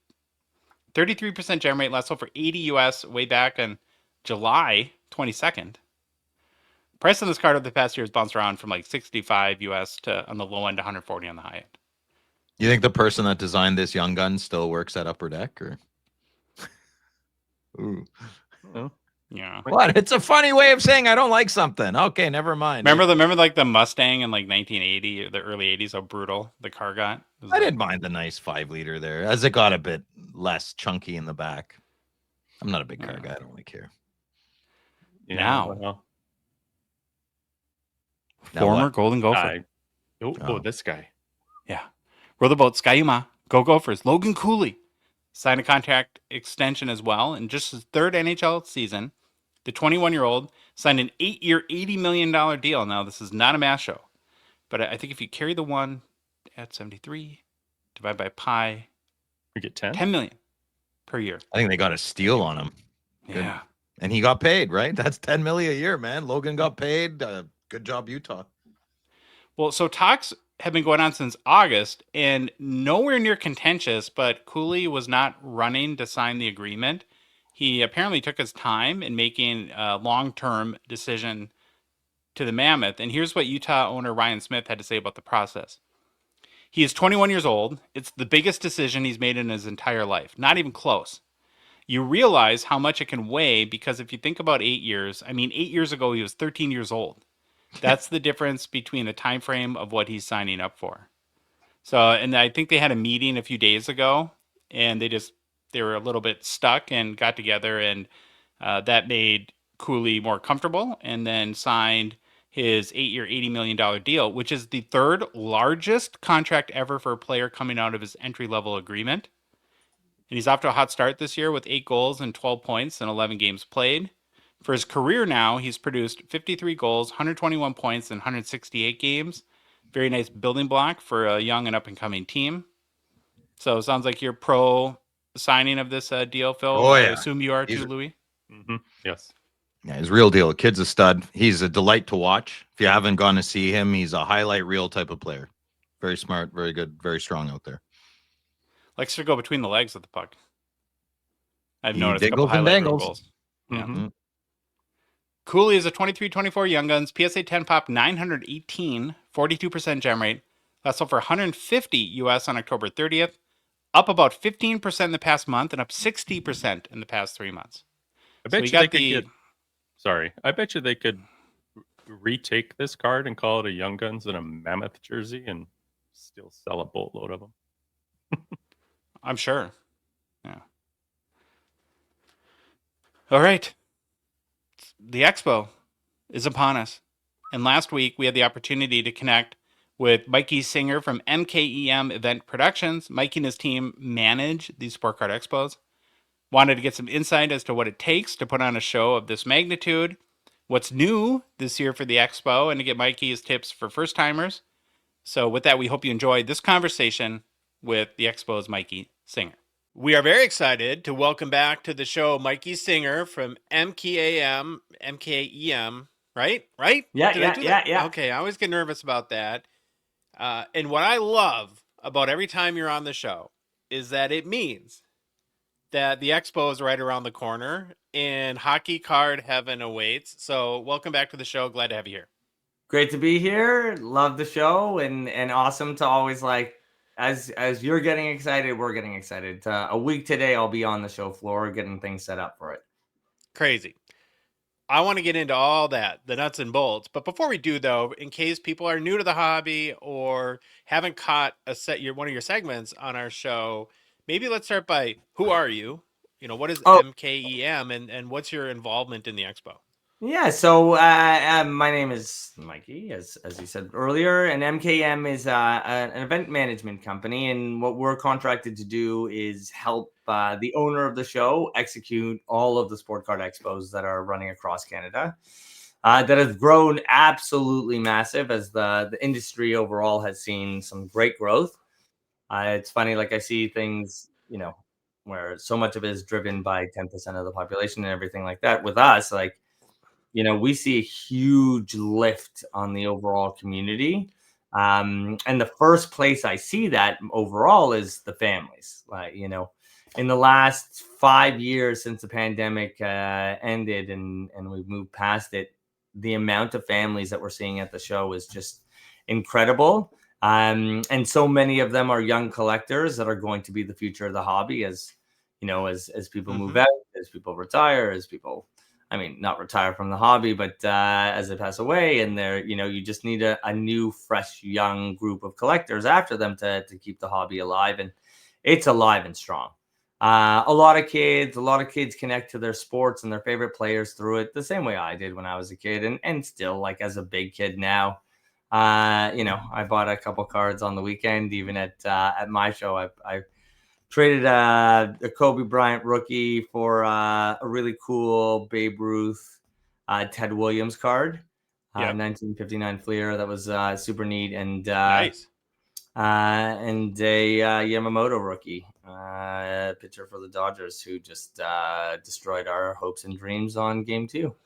And then obviously everyone in Toronto is super tired tonight because of the World Series going on, which is also cool, right? It just, I can expect there to be a lot of buzz around the Jays and the fact that we're in the World Series and we're giving it to the Dodgers so good, and we'll probably eventually win in Game 7 of the series and take home our third World Series championship.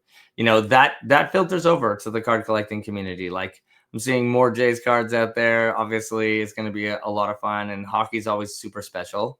We've got some great players coming out as always, and it's these kinds of things that help grow the community. And I think why the show itself is so successful is because the owner continues to invest in the product and invest in the show itself to make it more than just a place where there's tables, right? There's now through really intentional actions, like 4 different or 5 different events leading up to the show, with you being one of them, right? Yeah. Like those spin-off events, like being really cool, really awesome stuff. And your break party night is going to be at Mint Inc., if I'm not mistaken. Yep, Friday night, 8 p.m.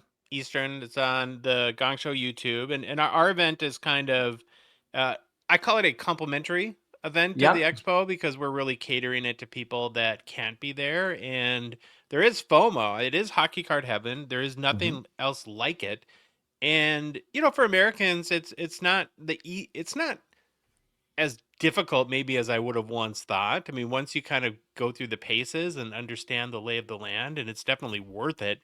But to travel to a different country to go to a card show is something, right?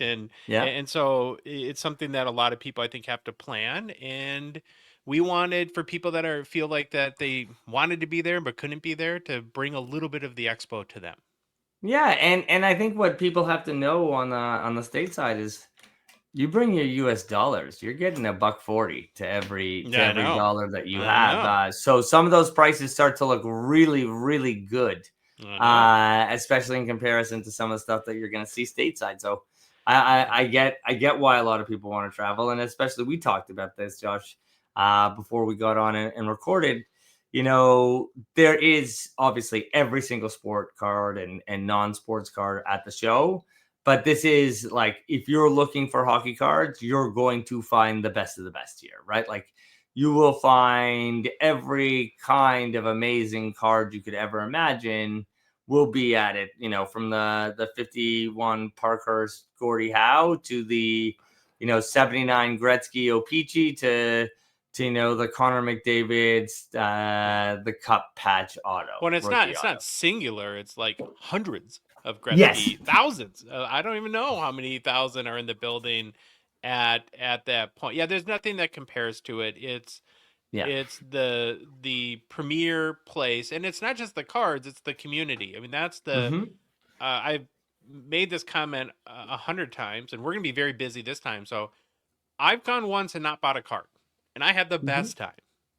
And really I love cards, believe me, that's why I do this, but and I do have some targets, but the people part is you can't, all my friends, like our Gong Show crew, right? So I have to, you and Steve to thank. We all met each other at the Sport Card Expo, right? So my brand wouldn't be what it is today without this show, and it's just an amazing time. And it's kind of like Christmas if you're a hockey collector. But for you, what's the week like before the expo? Are we in calm before the storm kind of? Oh, no, we're not in calm. We're working our butts off. And it's not just the week, it's been weeks of this. Toronto is, I'm sure, is an absolutely massive undertaking. And I think, anyone who's been to the show and has seen the event, it's over 200,000 square feet. There is so many moving elements from 600 different exhibitors to the autograph session, the stage going on, different things going on with our sponsors and making sure all of those needs get met, and then funneling through and being prepared to funnel through all those thousands upon thousands of people. The show itself is now one of the largest shows in Toronto, period. So it's been really cool to see. Wow. Oh yeah, it's really grown to quite the massive experience, and it's really awesome to see. It really is. Like the fact that we're here and we're doing so well with the community, and as you said, the community is a big part of that, and we're seeing that not just with the kids, but the young adults and the parents coming through. And adding to the 10,000 people who are always coming to the show. Yeah. The built-in hardcore collector has always been at the show. And now we're just seeing a much more wider variety of attendees who are coming through. Here's one thing that I've kind of wondered about your show. Well, I don't know if you've ever gone to like seeing a concert at like a big stadium or something like that, and then you kind of marvel like a massive stage, and then you realize that there was a like a Raptors game there the night before or something like that. It's like, how do they put all this together that fast? How much time do you guys get to build out the whole show? Is it something that you have to be really quick about? You do have to, and even quicker out. So 3 days in, which doesn't sound like a short time, but it really is. With you see what has to be going up there and prepped and everything like that, and then when you're talking about downtime, I mean everything gets torn out of there in like 7-8 hours, which is the wildest thing. Yeah, things take a lot longer to set up and then they do to tear down, and everyone's racing to get out of there as opposed to like making sure everything looks absolutely stunning. It does take a long time. It's a lot of vendors. It's a lot of people coming through, and a lot of experiences that are being built and created, and different things that need to be changed around, and issues. No matter what, no matter how many times you do a show, there's always something that has changed that may affect different things, and you just have to account for that. Yeah. But this show is shaping up to be, and I've said this almost every single time I've been on in the last little bit, but our biggest show yet.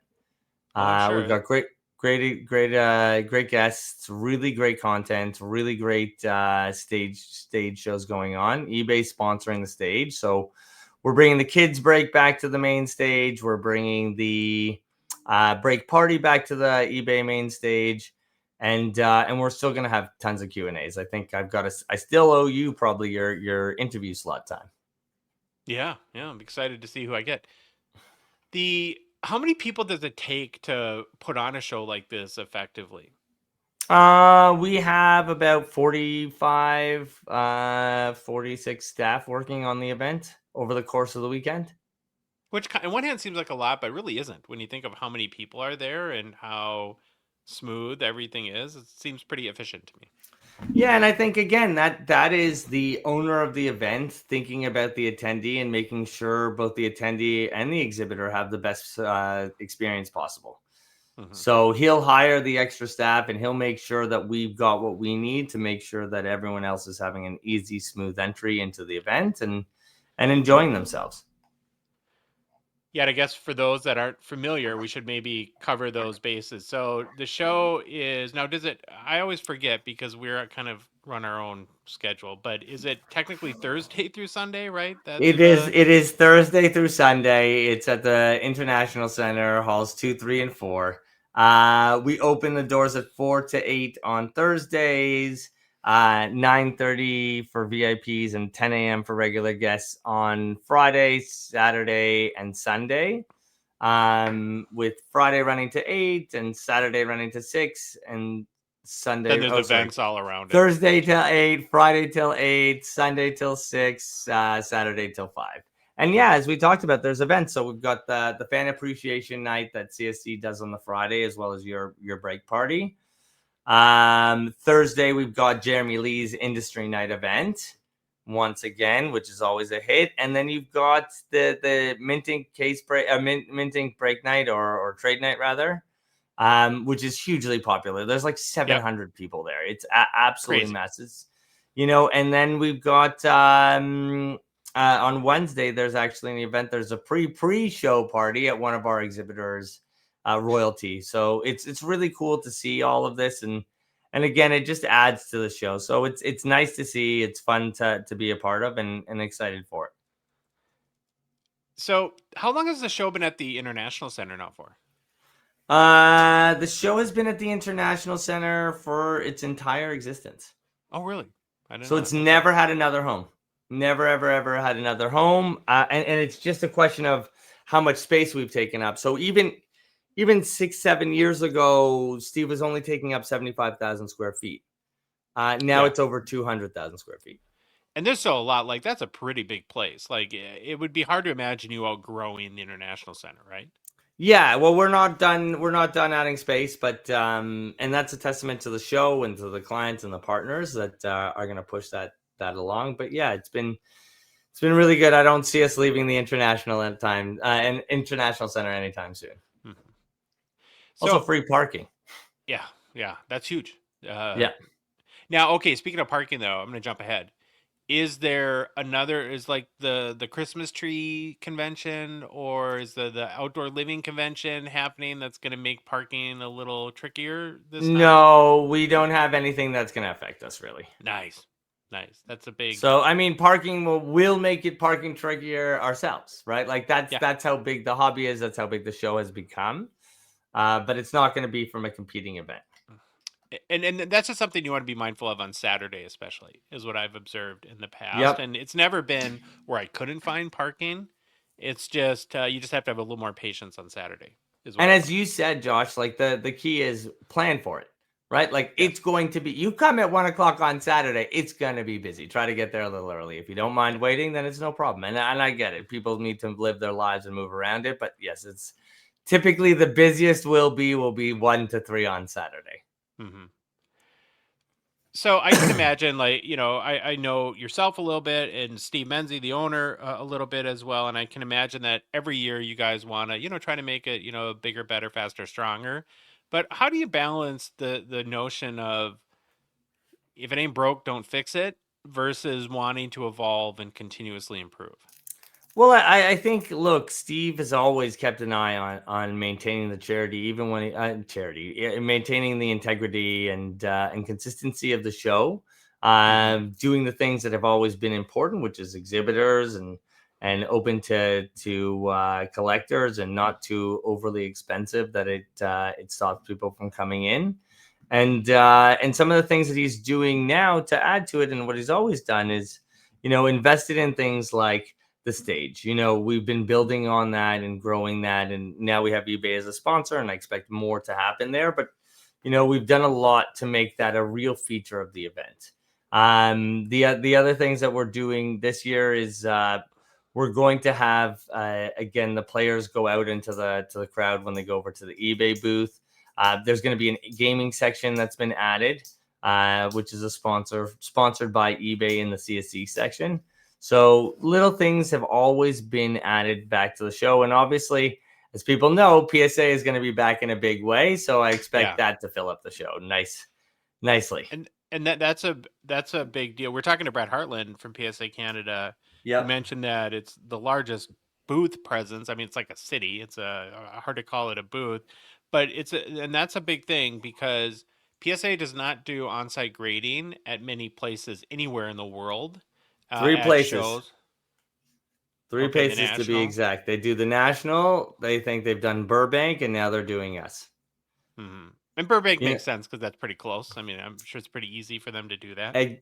Exactly. It is so close to where their head office is, and that has a huge effect. But that is not the case here, right? And that speaks volumes to the Canadian consumer and the Canadian collector if they're willing to ship, as you said, basically a small city to handle those grading volumes. And I get with he said it's like 100+ people that have to come. I mean, think about that. That is a major investment.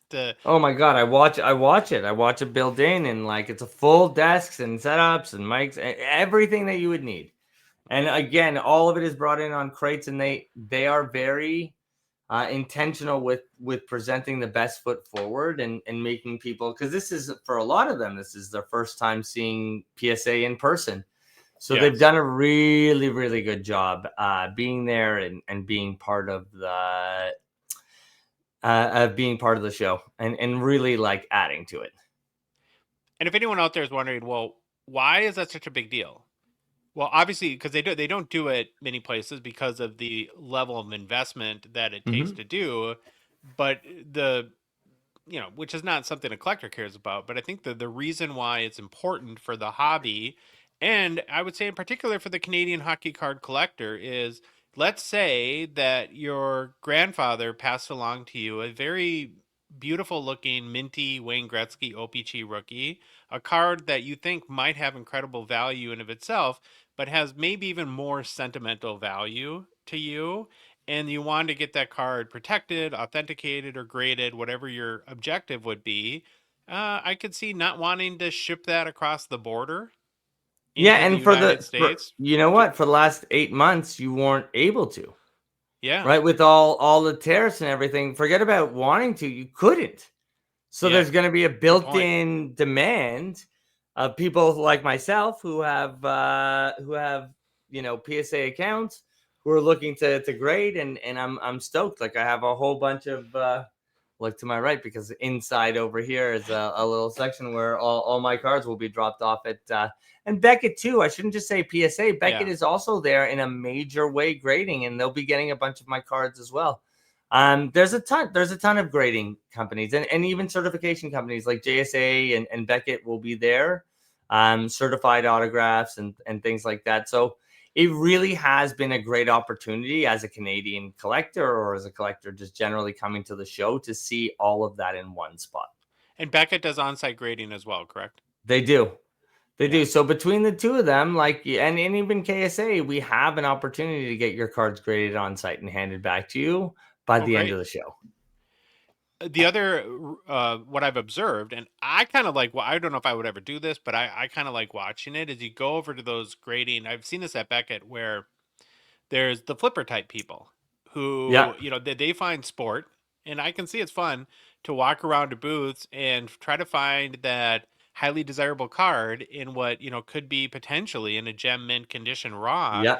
And if you take it, you walk it over to Beckett or PSA or KSA if they're doing on-site grading, and you you're fortunate to get that grade that you're looking for. They could have, that could be almost an instant profit opportunity at the show. It oftentimes is, right? Like it becomes a super, super liquid asset on the show floor once it's graded, especially if you're going to get a BGS 9.5 or a PSA 10 or a BGS 10.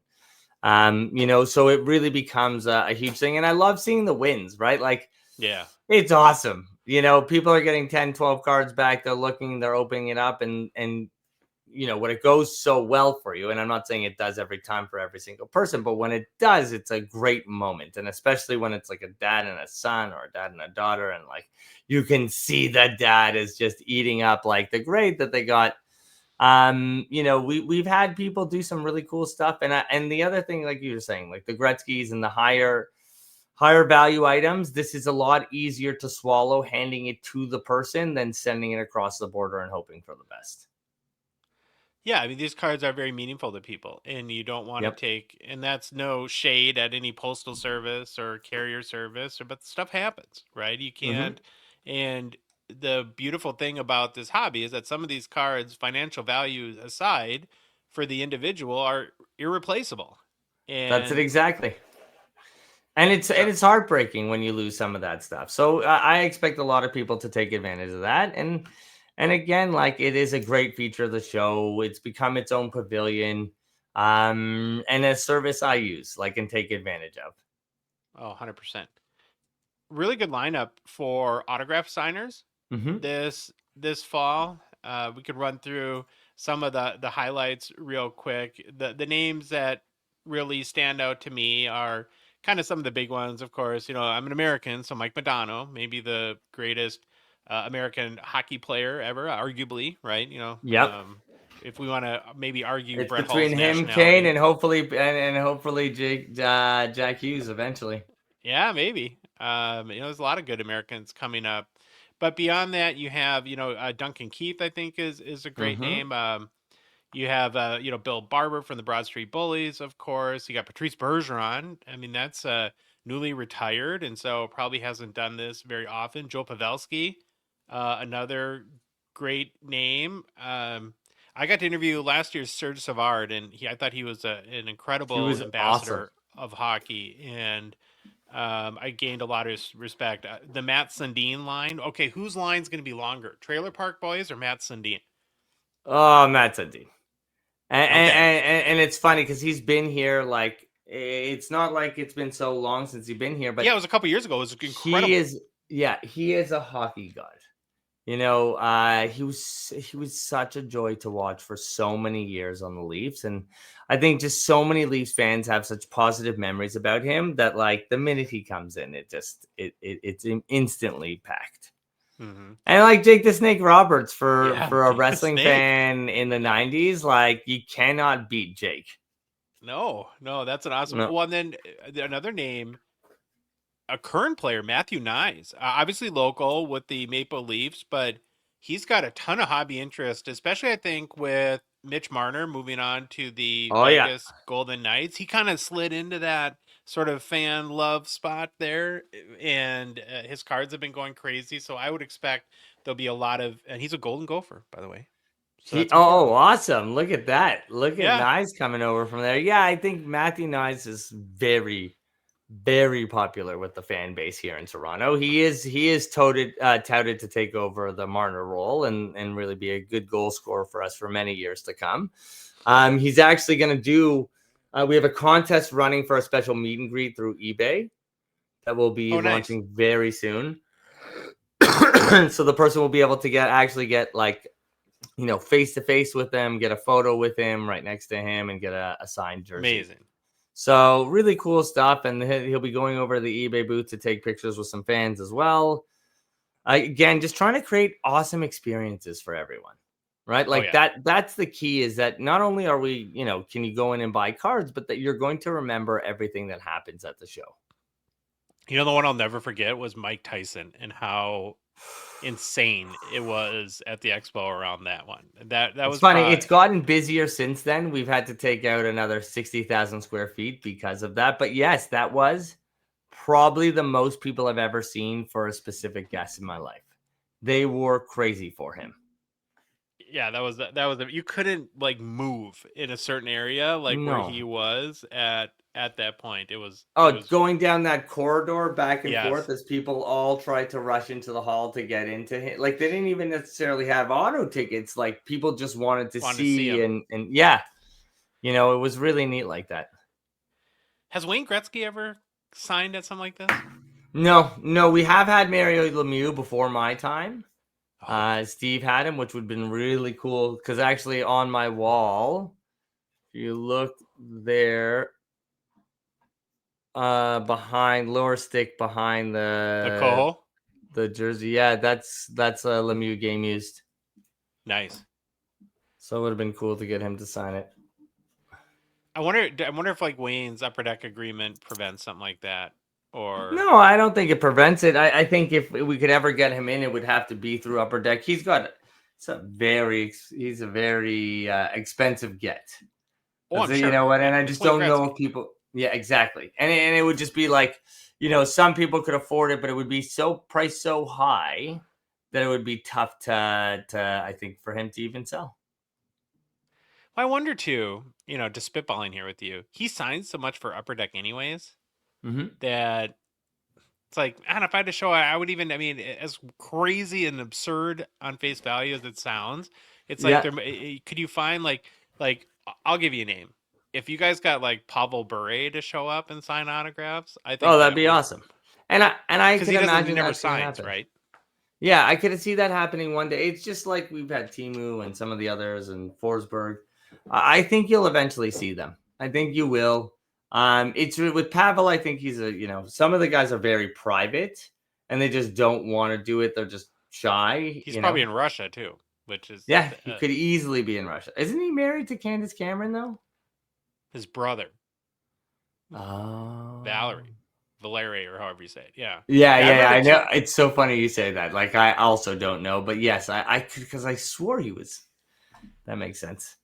And like guys, like, what? And there's other Leafs great. Like Steve Thomas was part of that. The Matt Sundin team that was so special, and Darcy Tucker. So I expect them to do well. And honestly, Steve is always, the owner of the show is always pushing the envelope. I don't think we're done announcing players, and I expect him to continue to push the envelope on players. Like, as you said, you just listed off, you listed off Tyson, but I can't remember who you'd mentioned before. But again, we were talking about Gretzky, but he's always trying to bring in great players to create that great experience for people. 100%. The best interview I've done at the Expo, hands down, and as zero credit to me, was Dave Sittler and Tiger Williams. Tiger Williams that guy needs like a reality show. You sat with them, right? You sat with both of them. Yes, and it was the Tiger Williams show, and he was like, and And and like Daryl is, he's a pretty straight guy, a pretty straight laced guy, He very is. very like respectful and not super expressive or out there. And then you had Tiger who kind of got him going and had Daryl laughing. And I just handed the microphone to Tiger and he did his thing. And it was like the greatest thing ever. They were, and I watched the clips. Like they were really funny, the two of them together. Because as you said, it 100%. was like the straight man and the goof. Yes. And the more Tiger got going, you saw Sittler get going We too. Like loosened up a little bit. yeah, and that's just friends, right? Like that's what's Of course. cool. It's one friend poking another to like stop being so tight-assed and serious. And that's why we like those Q&As, because we're capturing moments with these players. We're not asking hard-hitting questions, but we're getting some wicked stories. They're really talking honestly, and it's been super cool. We don't often get the two players up like you had the opportunity to do, but that was a really neat interview. For anyone who's looking, we also have a YouTube channel where all of these awesome videos are up. And I hope, Josh, you clipped that and used it yourself. Oh yeah, we did. Yeah, you have an audiovisual crew that helps you, of like the best, nicest people that for very amateur audiovisual crew have always been super helpful and given us advice. So shout out to them because they are just great people. Yeah, shout out to Metropolis Events, who does all my stream work. They're great. Joe and his team are really good. And again, investing in that, investing in the app, doing the stream. So we stream out live. All content on the stage, and everything from Gary Payton to when Bobby and Dennis Hall were up on the stage, they also got really funny. A little bit not safe for work, a little inappropriate, or the children, but again, it was just. The conversations have been amazing, and they're really nice to capture, and it allows the audience to get a little bit more from some of their favorite athletes that you wouldn't get, like especially with Daryl. He was awesome. Okay, so I want to talk about trends a little bit.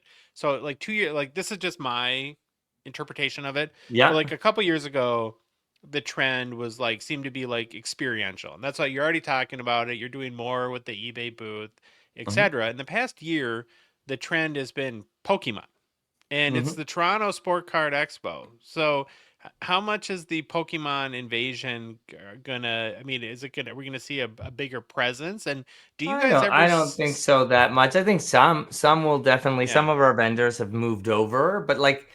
It's too good a chance to buy and sell sports cards that they're not really doing that, and it's not like we've added TCG in the last 4 years, even before this huge absolute madness spike where you're seeing these sports card shows taking over. No, we'll have a very strong TCG presence in the CSC booth, which you've seen for a number of years. Yeah. It's not new. And actually, Sport go Card ahead. Expo. I was just curious. Do you ever see yourself doing a separate show? Like you see like trends locally here, and the two trends that I've noticed are either like this is the sport card side, this is the Pokemon side, or this is now we have two separate shows.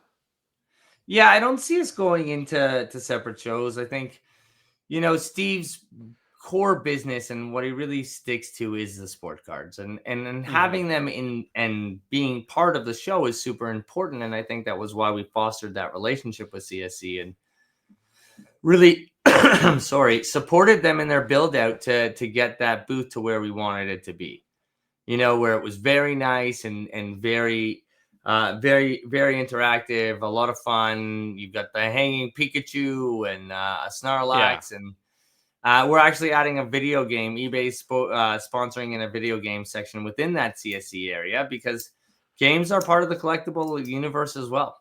Graded games and things like that. There's some really high-end pieces that exist out there, and the kids, it's just another way to engage with the kids. So eBay's doing a great I think job. like the way you're doing it, I like that, Mikey, because I think that they don't have to compete against each other. And you talked about maybe having broader appeal and convincing more families to go there.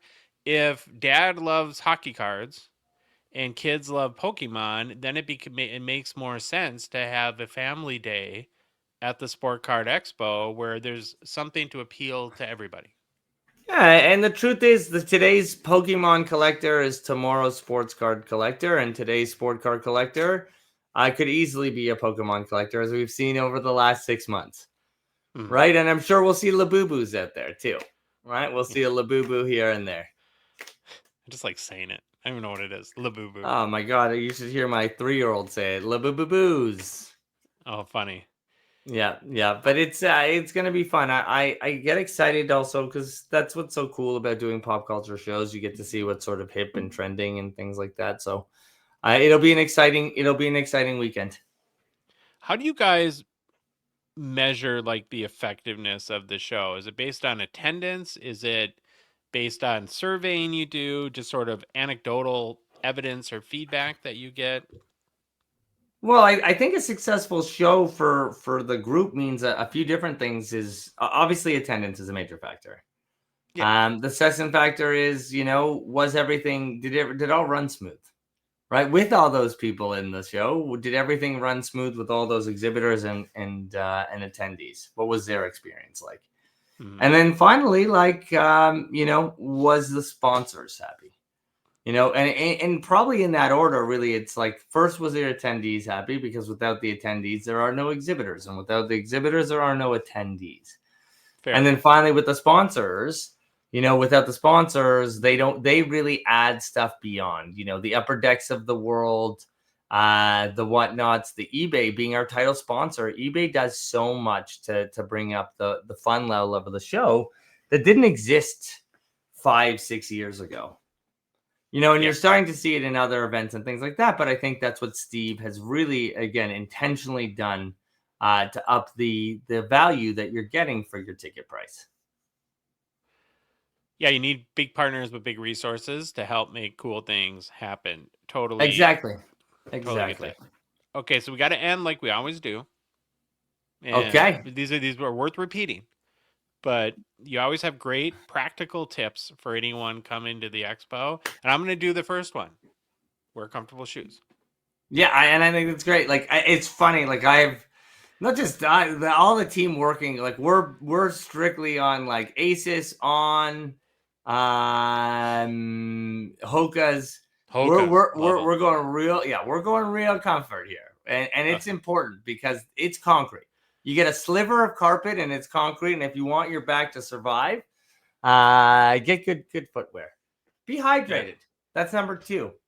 Come with a bottle of water, a reusable one. There's water fountains within the facility. It's really important. You're going to be sweating. You're going to probably be on the show floor for 3 to 5 hours. It just takes that long to go through it. It's huge. It's massive. And everyone, like, we're collectors. We want to look at what's out there. Right? Like we're making, even if you're not making deals, there's so much to look and see and do. So bring water. Plan for food, right? Again, you're going to be there a long time. There's definitely, if you can pack some snacks, and especially for the people bringing the younger ones, bring some snacks on the show floor. It'll just make your time so much easier. There's food available. There's always meat and other items, pizzas, things like that you can buy. But bringing snacks to me is just a smart move. Cash is king. Canadian right? dollars. We talk about it American. No, bring American. If you got American, bring American dollars. I just said it. 140. I mean, yeah, you can convert it, but like your American dollars, every single exhibitor will take your American dollars with joy. Yeah. They might try to make a percentage though. Oh yeah, of course. But you can go back and be like, this is the greenback. Yeah. There's a discount for the greenback. So, it goes back and forth. But yes, cash is king, whether it's Canadian or US, and know your prices. Know your conversions for our US fans.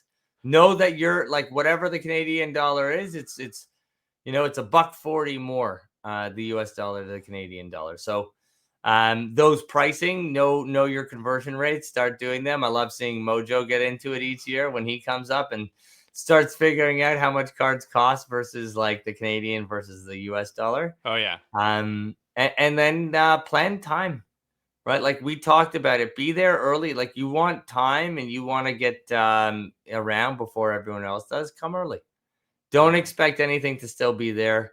And then be free to negotiate. I tell don't be rude or anything like that, but know that they will talk to you, right? Like, you don't have to buy everything rack right. You can negotiate, buy multiple cards. Everything's a conversation, and finally have fun, right? Like, everyone who's at this show is part of the same community. We are all part of the hobby community. We're all part of the collectibles community. There's tons of new people to talk to. Talk to the vendors. They're extremely knowledgeable. Most of them are really nice and super engaging. And especially if you have little kids, a lot of them have presents and prizes for them. So those are the things that I would really focus on. And then finally, if you're coming with a group of friends, have a meetup spot. We just talked about how it's 200,000 square feet. Sometimes it's hard to hear your phone ringing when you're in the mix of it. Have a meetup spot, have a meetup time, just plan around that. And that way, like, you're not coming to me and saying, hey, we've lost our friend for the last 45 minutes. Can you make an announcement? Yeah. We're looking for a friend. His name's Josh. He's wearing a Hockey Cards Gongshow. Yeah, go ahead. With the microphone. Doing my favorite are the million Mikey Singer.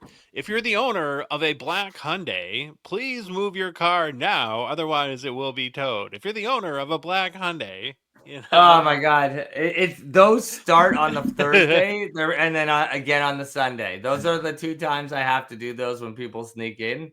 It's not my favorite part of the job. It is fun having the mic every once in a while.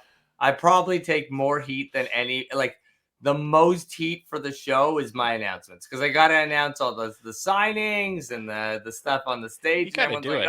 You're overpowering my sale. Well, I have a couple things that, just based on my experience, that I would add, and maybe just to complement what you said about negotiating, is the first thing I would say is the worst someone can say is say no. So don't ever be afraid to ask for to offer a price on something you're interested in. I've also definitely found that dealers are, listen, if there's $100 card that you want and you offer 50, probably a low probability of success. If there's three $100 cards you want, and you say, hey, if I took all 3 of these, would you do it for $225? Yep. You're much higher. Doesn't mean they'll say yes, but a much higher probability. So use bulk to your advantage. And then I'm going to say something that I'm guilty of, and I've done it before, but I'm trying to be better, is I don't have a Zion case, but I have a backpack. Don't take off your backpack or put your case on someone's display cases without asking. If you're doing a deal 100%. And you need to set it down and you would like to do it, ask, either put it on the floor and under your feet, or ask the vendor, are you okay if I set my bag for a minute on your display case? Don't just do that. I admit I've done it before and I've seen the error in my ways. Yeah, because they're glass cases, so it's very easy to break, especially when you're talking about cases. It's a different story if they're asking you to put it out there. As you said, just being courteous, people. You're covering up their inventory too, so other people can't see what cards they have. Keep an eye on your case. Don't forget it. Yes. Backpacks are great because, again, it's just easier there's a lot of times where we get kids, and we'll always try to help you find it. And to be honest, for the most part, people are really honest about returning things. We've had a lot of stuff come back to us and a lot of vendors. And if you do lose something, don't panic. Go just retrace your stuff. It's likely at the vendor. Yeah. The full of great people. And then the last thing I would say is, again, comes from my own personal advice. You would think that doing a podcast that most people would be like very outgoing or extroverted. Actually, the opposite is true, and I'm very much an introvert. Yep. And me, like, going into crowds and meeting people has traditionally been like the 7th layer of hell for me. But when we started the podcast, and this is, again, my own testimonial, I knew that I had to do that because relationships are important in this hobby. And so when I came to the expo for the first time, I told myself, I'm going to be outgoing. I'm going to, like, introduce myself to people. And that's how I met Phil, the Loud Collector. That's how I knew you didn't have to say the Loud Collector. I knew when you meant Phil. That's how I met my boy California Dave. That's how I met all my friends. And that's, I can't stress that part. The cards are ridiculous. We know that. But it's such an opportunity what keeps you in the hobby, what keeps you engaged, what keeps you connected are the friendships and relationships. And there's no greater opportunity that exists in this hobby to meet new people and make new friends. Because maybe in your small hometown, you're the only 40-year-old-ish guy like me who's into hockey cards. But there's a whole ocean of people that are going to be at this event that you can develop a friendship with. And so I'll get off my soapbox, but No, that's but you're my right. pitch to do that. That's an important part, right? Like this community, and I've said it a couple times, but the community is such an important factor inside this making it a successful show. Is, was a community service? Was there a fun part of the community? Did the community grow? And as the show and being a steward of the hobby, it's important that these shows are such a great experience for people, because a lot of them, you said it a couple times, there's a lot of new people coming in. And this might be the first experience they have in the hobby. So both it's on us and on our exhibitors to make that first experience a good one so that they are a continued member of this hobby. And it's a great chance for introverts to meet each other, right? Like, yeah, it's not the most outgoing crowd. Yes, there's a lot more creators and things like that, but even the creators, like, it is a lot easier to create while talking one-on-one to people than being, out there and putting yourself out there. So it is a good opportunity. Know that you're going to be around a lot of like-minded people and a good opportunity for you to talk about your hobby without judgment, without someone sitting there being like, why are you a 40-year-old who collects comic books and cards?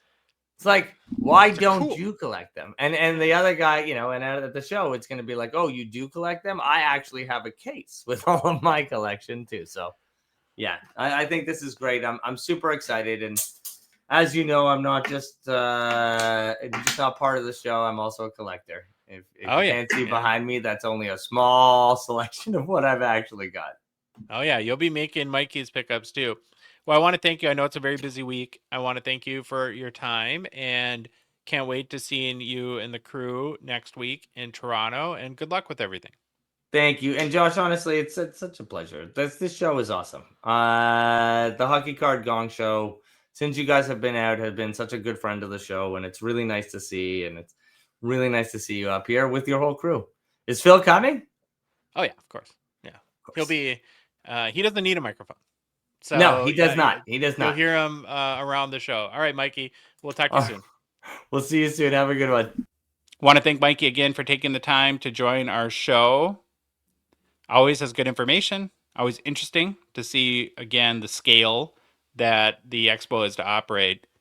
And I guess maybe just because we haven't talked about this much on the show, maybe spend a minute or two. What are you guys looking forward to the most this week? The clan. Hockey cards that I'm looking for that I'd like to buy. Unfortunately, I have all these other guys following me around, and I have to follow them around sometimes. But poor you. You can be alone. You can go on your own. I would love to. I would absolutely love to shop by myself. No. The Expo is going to be great. I have very low goals. I only have like 4 cards I'm looking for, so there's no panic. We have a lot going on as a group to do. So even if I find 1 out of the 4 cards, that's a win for me. This Expo is a little more, what's the word I'm looking for? Content-y? Busy? Yeah, content-y. Yeah, we got a lot going on. So I think the lead up to the show has shown that. It's more like the sport card show in Toronto for me than the Sport Card Expo right now. Right. Yeah. What are you looking forward to the most? Oh, I don't know. Just everybody and doing what we do. It's fun. You know, it's busy. It's a lot of stuff, but the setup, the putting on the shows that we do, I love doing that stuff. I think it's fun. Doing it somewhere else, you know, instead of sitting here constantly. Mm-hmm. That's fun. You know? But yeah, like you said, it's going to be busy. I had somebody do shopping for me over the last while and grab a couple cards that I knew I wanted. So I don't know. It'll be fun to just kind of walk around after buying those two just to see what sticks out. You never know what you're going to find. I'm excited to fart on Sylvan's pillow and see if he'll get pink eye. He seems to be quite resilient in the ocular area, so I have to up my game. You gonna get Sylvan pink eye? I'm trying to. It shouldn't be too hard. We can all participate because he's sleeping on the couch what? I'll anyways. bring the pillow down. Yeah, we'll do like telephone, but with the pillow, and we'll all just fart after a nacho. Should we make it a goal for everyone to fart on Sylvan's pillow? Absolutely, yeah. Then he'll never come back. Well, we'll see. You gave me a virus. I'm like, It's called antibiotics. You're all right. It's bacteria. I think. Yeah, it's he's stuck. He's going to be on the couch and he's going to go to bed when we He all would not. decide we're going to bed. He would never sleep on a couch. He would not. Oh, why not? You know why? We're just not allowed to say why. Yeah. Oh, For me, when I look back at my Expo experiences, my favorite parts are just being at the house and hanging out at night with everyone. Like, and this one, we have to be content with the content because we're very busy. I'm really not very card focused. I'll have some cash there to buy cards, and I always find something. So I'm confident I'm pretty be card happy. focused. Yeah, you're like, no, this is a content. I'm like, yeah, for sure. As I'm scanning everything, I'm gonna be a cop looking at expired license plates. That's me walking in the Expo. Yeah, listen, Seismic Gold, Sidney Crosby, come find your boy Phil. If you're at the Expo, text California Dave on Instagram. He actually reads them. I don't. That stresses me out. I don't know, but yeah, I have one. Gold. Yeah, you have a PSA 10. Yeah, it's awesome. Yeah, I don't want that. I want a PSA 9 or less. I'll take a PSA There's only 4 50. There's only 49 available for you to have. And if I find one and buy one, you're not how mad would you be on a scale of like 1 to really mad? You want people to think you're a big jerko, but you're not. It's okay. All right. Yeah. Any practical advice beyond wear comfortable shoes? That anything we haven't. Stop it. I don't know. There's Firehouse Subs is there if you don't like the food at in the venue. It's pretty industrial area. If you're an adult and you're self-sufficient, figure it out. You're good. Be honest though. It's a really big card show. The food improved tenfold last year. Yeah, if it rains, I don't know. So. Okay. Well, we hope to see you all there. If you see us, please stop and say hello. Except for Phil, he's busy shopping and wants to be. No, talk to Phil. Phil wants every person to talk to him for at least 17 minutes each, and he wants you to take out your phone and set a timer. You're not going to see me there.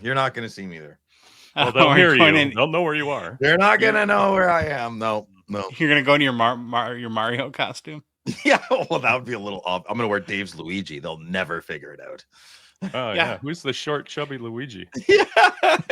Okay. Short, fat Greek man. Hold the phone for a second. The guy who wants to be incognito has bought matching Russian mafia tracksuits with giant TLBG chains. Well, you're going to be so incognito. Nobody's going to know who you are. Face. This is not. That day is not going to be incognito. When I'm hunting for my cards, if I'm casually strolling around, that's different, man. When I'm hunting, you don't interrupt a hunter. You know, like, hey, what's going on? The tiger runs away. Like, what's the matter with you? Yeah. So, what Louis and I always get to look forward to, and I want to say, and I'm trying not to exaggerate here, even though I like to exaggerate, 60% at least of the questions him and I both get is the same one. Where's Phil? Why? Why do people concern themselves? I don't know, but we will be asked it hundreds of times this week. Where's Phil? No one cares, man. And I'm going to make here's a the sign. thing. We don't know. You just disappeared. And so my answer is always the same. Am I not respectful? Where to be? No, and you're when great. to be? You're great. It's not a knock on that. I'm going to wear a sign this year, though, that says, it's just going to say, I don't know and I don't care. Yeah, perfect. Good. I don't want anyone to care. Anybody. It's like when I'm sleeping, everybody wants to wake me up. Why is Phil sleeping? Wake him up. Why? Why do you got to wake me up? Every girlfriend I've ever had in my life, it's like, why are you sleeping? Like, I don't know. It's 11. It's this thing in my personality. These women that I date have to wake me up. They get mad when I sleep. Cole's mom smoked me once when that's campfire story. Okay. Sorry. New product releases brought to you by Gongshow friend and partner Mint Inc. Mint Inc is the home of Rip Party 2. It's where we'll be live streaming from Friday night on the Gongshow YouTube channel starting at 8 Eastern. If you'll be at the Expo, stop by and see them at their booth. Phil, write this down.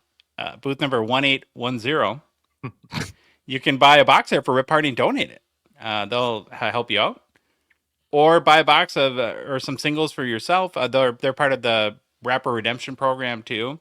So maybe you can buy a box for Rip Party that falls in the Rapper Redemption, and then you get the Fall Expo pack at least. But mintink.ca never closes, never stops. It's Canada's spot to get your hobby boxes. They can ship all the latest new releases anywhere in Canada. So again, much thanks to the good people at Mintink. There is, as Louis teased in the game plan, there is a new product. There's actually technically 2 new product releases. I would call them more on the mid or minor side. We do have 25-26 Series 1 retail comes out this week. And then the set we're going to talk about today, the 2025 Upper Deck Detroit Red Wings Centennial retail box set. And I stressed retail there for a reason. Well, first of all, these Centennial sets are a pretty big deal. People love them. They have some banger cards in them, and they happen once in 100 years. So, yeah, got to get it while you can. The thing, though, that I found is that there can be some confusion between retail and hobby, where people don't understand that there is a separate retail release and a hobby release.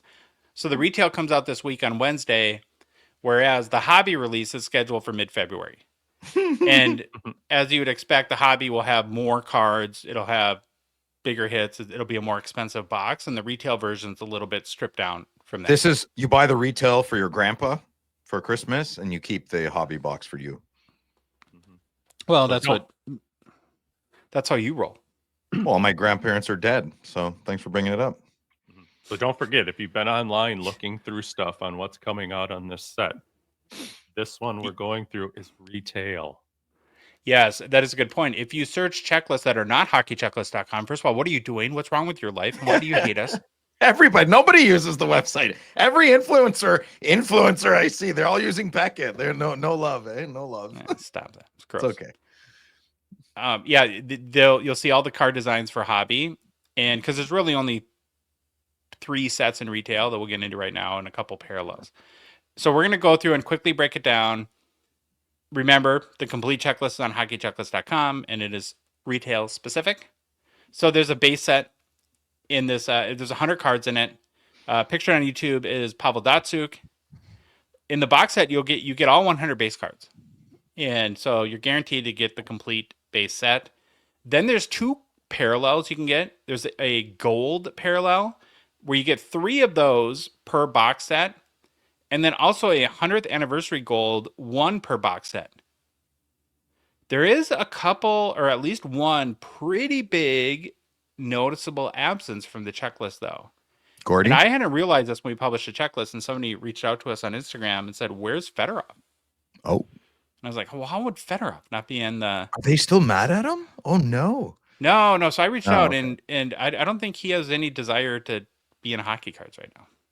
Like, they have to have the player has to have a deal, and I don't think he's in the alumni association either. I wouldn't have even made the set then. It's terrible. Well, obviously, well, but that's too bad. I would have flown a representative from the organization and begged. Maybe they did. What do we need to do to make this right, Sergey? That's how important. Like if I won $1 billion, well, if I won $10 billion and had 1.5, I'd buy the Red Wings, and that would be my first order of business. Make the bridge strong and secure with Sergey Fedorov again. Yeah. I guess I didn't read that in your little notes there, Josh. And just hearing it for the first time kind of makes my gut feel funny. Because you want him in there. Of course. Maybe it's the asparagus. Well, I think Upper Deck wanted him in there too. This is not and maybe it's not in a cardboard, or I know he's in Russia. He's a plastic man, yeah. More into the recycled plastics. I don't like cardboard. Yeah, I don't know if I'm not saying there's anything like real like hot gossip to he just doesn't have a deal, right. And you must not be that motivated. And I don't think they probably offer him worse of a deal than they do other players of his caliber. Mm-hmm. So, but it does suck too, because it's such a huge part of the team's history. Okay, autographs. There's 1 auto set. It's called Gold Autos. 60 players on the checklist. Overall odds are 1 in 10 per box set, so you get an auto. But the checklist does have short print and super short print cards. And the super short print list is pretty long, and they don't disclose the odds for those. They just say short print, super short print. So Lidstrom, Patrick Kane, Frank Mahovlich, Chris Chelios, Daryl Sittler, Wings legend, Alex Dovecchio, Brad Park, Johnny Busick, Hank Zetterberg, Scotty Bowman, Wendell Clark, another Wings legend. What? Gordie Howe, never heard of him. Reaching. Cujo, Stevie Y, Paul Coffey, Mike Modano, Wings legend. Oh, this is Marcel risque. Dion. This is getting silly. Come on. And Phil's favorite, Vladimir Tarasenko, Wings legend. Vladimir Super short Tarasenko is going to save everybody. Why? Because he's Tarasenko. Wild winger. Vladimir The Tarasenko. wild winger. How's he doing this year? Is he good? Yeah, you guys happy? It's been okay. I love it. Vindication. It's fantastic. That's Then so there's one- crazy. I can't Go hold. I'm sorry to cut you off here, but I guess I'd never thought of it, and I don't even know if I'd want it, just because I don't even collect any Madonna Red Wings cards at all. But even in Ottawa, just wow. What was he there? weird. A year and a half? What Modano Minnesota North Stars cards do you have? Most of them. That's a good way to say it. Good answer. Good answer. Okay, there's one insert set. It's called Back to Greatness. You get one per box set. 18 players on the checklist, and it commemorates the 1996-97 championship team, sans Sergei Fedorov, it seems like. It's like putting St. Louis Blues legend on their Centennial set. Wayne Gretzky. Like, come on. It's so silly. That's anyway. I guess, do they have Alfredson in this? They better not. Did you say Alfredson? They might. Oh, Yeah, they he might be on the better- checklist. They better not have my Daniel.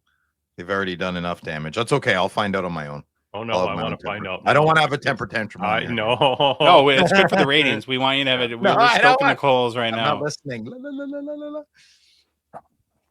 All right. That's about, so again, that's pretty much it. I didn't see any pre-sale prices at Mint Inc. Maybe it's because it's retail. They will have the hobby for sure, if not the retail in store. And then in the US, pre-sales are something like $50 at places like Dave and Adams. So you're a big Wings fan, Phil. How many retail boxes are you going to pick up? I don't know if I'm going to get any of these. My arch nemesis, frenemy, Jeff McMahon, he toes the line of trolling me pretty hard on Detroit, but he does a very good job on it. I don't know if I want to buy a box of retail. We'll see if he behaves himself at Rip Party in the chat. I'll base it on that. Any Alfie news to report, Louis? No. Okay. Good. Thank you, There we Louis. Oh, you could have Well- lied to me. I would have lost it. No, thank you for not. Oh, tell us more about that, Louis. What? Always on mute. Oh, I love it. Is it mailbag? Nothing to report. Excellent. It is mailbag. Mailbag. It's Phil and Louis show. Here we go. All right. First question. Discord. Vegas Collector. As a fellow devotee of Oh Brother Where Art Thou, Phil, if you had hair, would you be team would you be team Fop or team Dapper Dan? I don't want Fop, god damn it. I'm a Dapper Dan man. That was for you. That's from the movie. Okay. You can't put Dapper Dan on your mustache? Oh, I could. I have a pomade of some sorts. Would it be a lip aid? I don't know. Oh. Mary's got Discord. something for you. Discord, Swifto Jr. Hey, boys. Regarding who's at fault for pricing, Upper Deck or distributors shops, I'd have to say Upper Deck just by the fact that EPAC pricing is as high as it is. Billy said they keep EPAC pricing what it is so they don't undercut their dealer model. If their intended price for 23-24 Series 2 was 149, for example, I doubt they'd raise EPAC pricing to aftermarket levels. They'd keep it at MSRP, and if shops are trying to overcharge, that's on them. Thoughts? Louis? I don't know how the pricing structure works, so I have no guess or good answer to give. Josh? Yeah, I don't know what else to say about this. Is that bad? Like I think I well, I'll take over. I mean, I've beaten this topic to death, and I don't want to be that jerk. I loved what Jason Mashra released last week, and I 100% understand the argument. Well, isn't that rich? Aren't you the president? There's so much that can be said against back and forth and back. Let the smart man with wisdom and experience in our community and hobby who runs a big ship, let him say something that's important and needs to be said. Regardless of this other thing that makes it ironic, put that aside. I have, and I love what he said, and there's big merit to what he said, and I think he's bang on. The speculative market is out of control, and that has what we're talking about 23-24 Series 2 was, I think, a bobo. And I don't know, apologies aren't cool. Being accountable to things aren't the most popular thing to do right now. So what if they just secretly said, listen, we made a mistake with Series 2. Moving forward, we're just not going to talk about it a lot, and let's try and hit some good home runs for the consumer moving forward. Okay, I did think of that. Oh, sorry. I was just going to say, we can't knock them forever, right? Yeah. I hate when I bring it up. I feel like a jerk. I hate it. I'm trying not to bring it up, but it's also very important that it should be brought up sometimes. Well, yeah, okay, so I did think of something to say. I have 2 points on this. Okay. First of all, who really controls price is us. Because if we don't buy things, then the price will come down. You know, that so consumers vote with their wallet and they tell.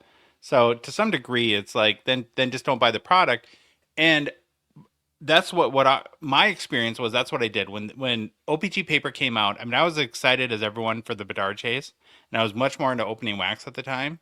And when it came out, and then I saw what Series 2 pricing was, I was like, I'm not going to be happy spending this amount of money on a hobby box and not getting what I want out of it. And so I said, I'm going to change the way I approach the hobby, and I'm going to zig while they zag. And I got into early 2000s cards, and it was probably the best collecting year of my life. And I did not chase Connor Bedard at all. And so now, again, I feel for someone if they really, really loved the Blackhawks and wanted to chase their player. How about someone who, Josh, this was flagship. This was kind of like holy territory. Don't F with my happy place that I get with year after year after year after year. Fair point. You had a great year, so that's a very good point. You've personalized that year. That really sucks for a lot of people. Oh, it sucked for me too. I didn't want to. I wanted to buy. Jake Sanderson's first outburst is in that. No one will ever find that. Listen, I've been in the back of over 4 shops. They all have boxes and boxes and boxes of Series 2. I'm doing my best to ignore it, but when obviously other people in the hobby, it's staying with them. What if this keeps coming up for 2-3 years? I think Upper Deck might have to be like, look. Well, no, they won't. I mean, they'll just put it under the rug. I mean, I don't know. Can either of you two just best guess, even if there is one, how much of breakers do you think carries? Like, we say if you don't like the price, don't buy it. How much do breakers weigh in on that, do you think? How much are they buying? If we literally, if we stopped and just the breakers were buying stuff, is that enough? Or would that completely squish it? No, I think breakers go through like 60-70%, man. I really believe that. Yeah. I don't know. That's my guess too. It's a good point, Louis. I don't know. Well, okay, so it happened. It's done. And I guess what you would hope is that there's lessons learned for all stakeholders involved. And where I'll be interested in, who knows where the overall hype ends up. But do you guys think that maybe if Gavin McKenna comes out in Series 2 a year and a half from now or whatever it is, that'll kind of be a big test to see if anyone... Yep. If any lessons are learned there, because if they keep it the same price, as the previous year, I think that would be saying we made a mistake. We're sorry. See, that's what sucks. It's like, you're welcome. Here you go. Here's a nice bonus. It shouldn't be a bonus, but then it's profit, greed. You can't wish a company not to want to make lots and lots of money. You have to, of course they're going to, that's the whole damn point of the thing. But it's just like, unless something goes awry in the producing the cards process, I think I'll just say for here, I should be able to get Series 1 for $120 this year. I should be able to get it for $120 next year. Okay, add in inflation, 122. The next year, 125. You know what I'm saying? Regardless of who's in it. Well, I think General Mills, like post the company is way more greedy than Upper Deck or Tops or like all these, the food companies are 10 times worse. I mean, yeah, they don't even put toys in the boxes anymore. That's ridiculous. And Jumbo Family Honey Nut Cheerios, my butt. Please, I can tell 494 grams is not a Jumbo Family size. Thank you, General Mills. Okay, Louis, I 100% agree with the spirit of what you said. But I think the reality of that is difficult. And I'll give you a scenario where I think that breaks down. So let's say Gavin McKenna Series 2, that Upper Deck does a 3-month price lock where it says a hobby shop can't sell it for more than $125. Then people buy it. So you go to a hobby shop, $125. Well, what if boxes then are selling for $175 on eBay, $200 on eBay? And now you have card shops that are like, then everybody can stop complaining and say they can say it's not Upper Deck, it's not the distributors, it's not the card shops. Now it's us. So now we can blame ourselves. I think it's more distributors. I really am more defensive about Upper Deck. Like Upper Deck, there's a final number, right? If I hold a box of Series 2, 23-24, there is a final non-liquid number that box cost Upper Deck. They have their own system. You say it all the time, Madigan. Upper Deck sells out in 1 day, right? They sell out all their cards in 1 day to the distributor. So I'm Canadian, and I'm going to use Grosvenor and Universal as my examples because that's what they are. They buy them. So what did I say last episode? I said the cup has gone up 2 or 3 times in price. Upper Deck's not raising the price. They're not raising. They already sold the box. So why are we so upset at Upper Deck when I think it's the distributors? Now you could be maybe upset or curious as to how that deal kind of works, but none of our business, right? Private company, it's not publicly traded, so it's none of our business. But I mean, we are on a podcast and we're friends and we're chatting. But Upper Deck isn't raising the prices continuously. Grosvenor and Universal in Canada are. So it'd be nice if Upper Deck said, "Listen, we're going to sell this to you. Stop raising the price." Stop raising the price. If a product is hot right now and that's good business for them to raise the price, I saw Mr. Mashra say that on the Collect interview. He said, listen, if there's a player, if the product is hot, then, that's business. Okay, I don't agree with that. Then does Upper Deck get a cut? I immediately think of that.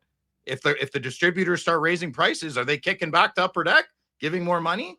Because that would seem slimy, and I don't think that's what's happening. Well, okay, so if I'm Grosvenor, what I'm probably saying, I don't know much about distributors, so I'm kind of just guessing here.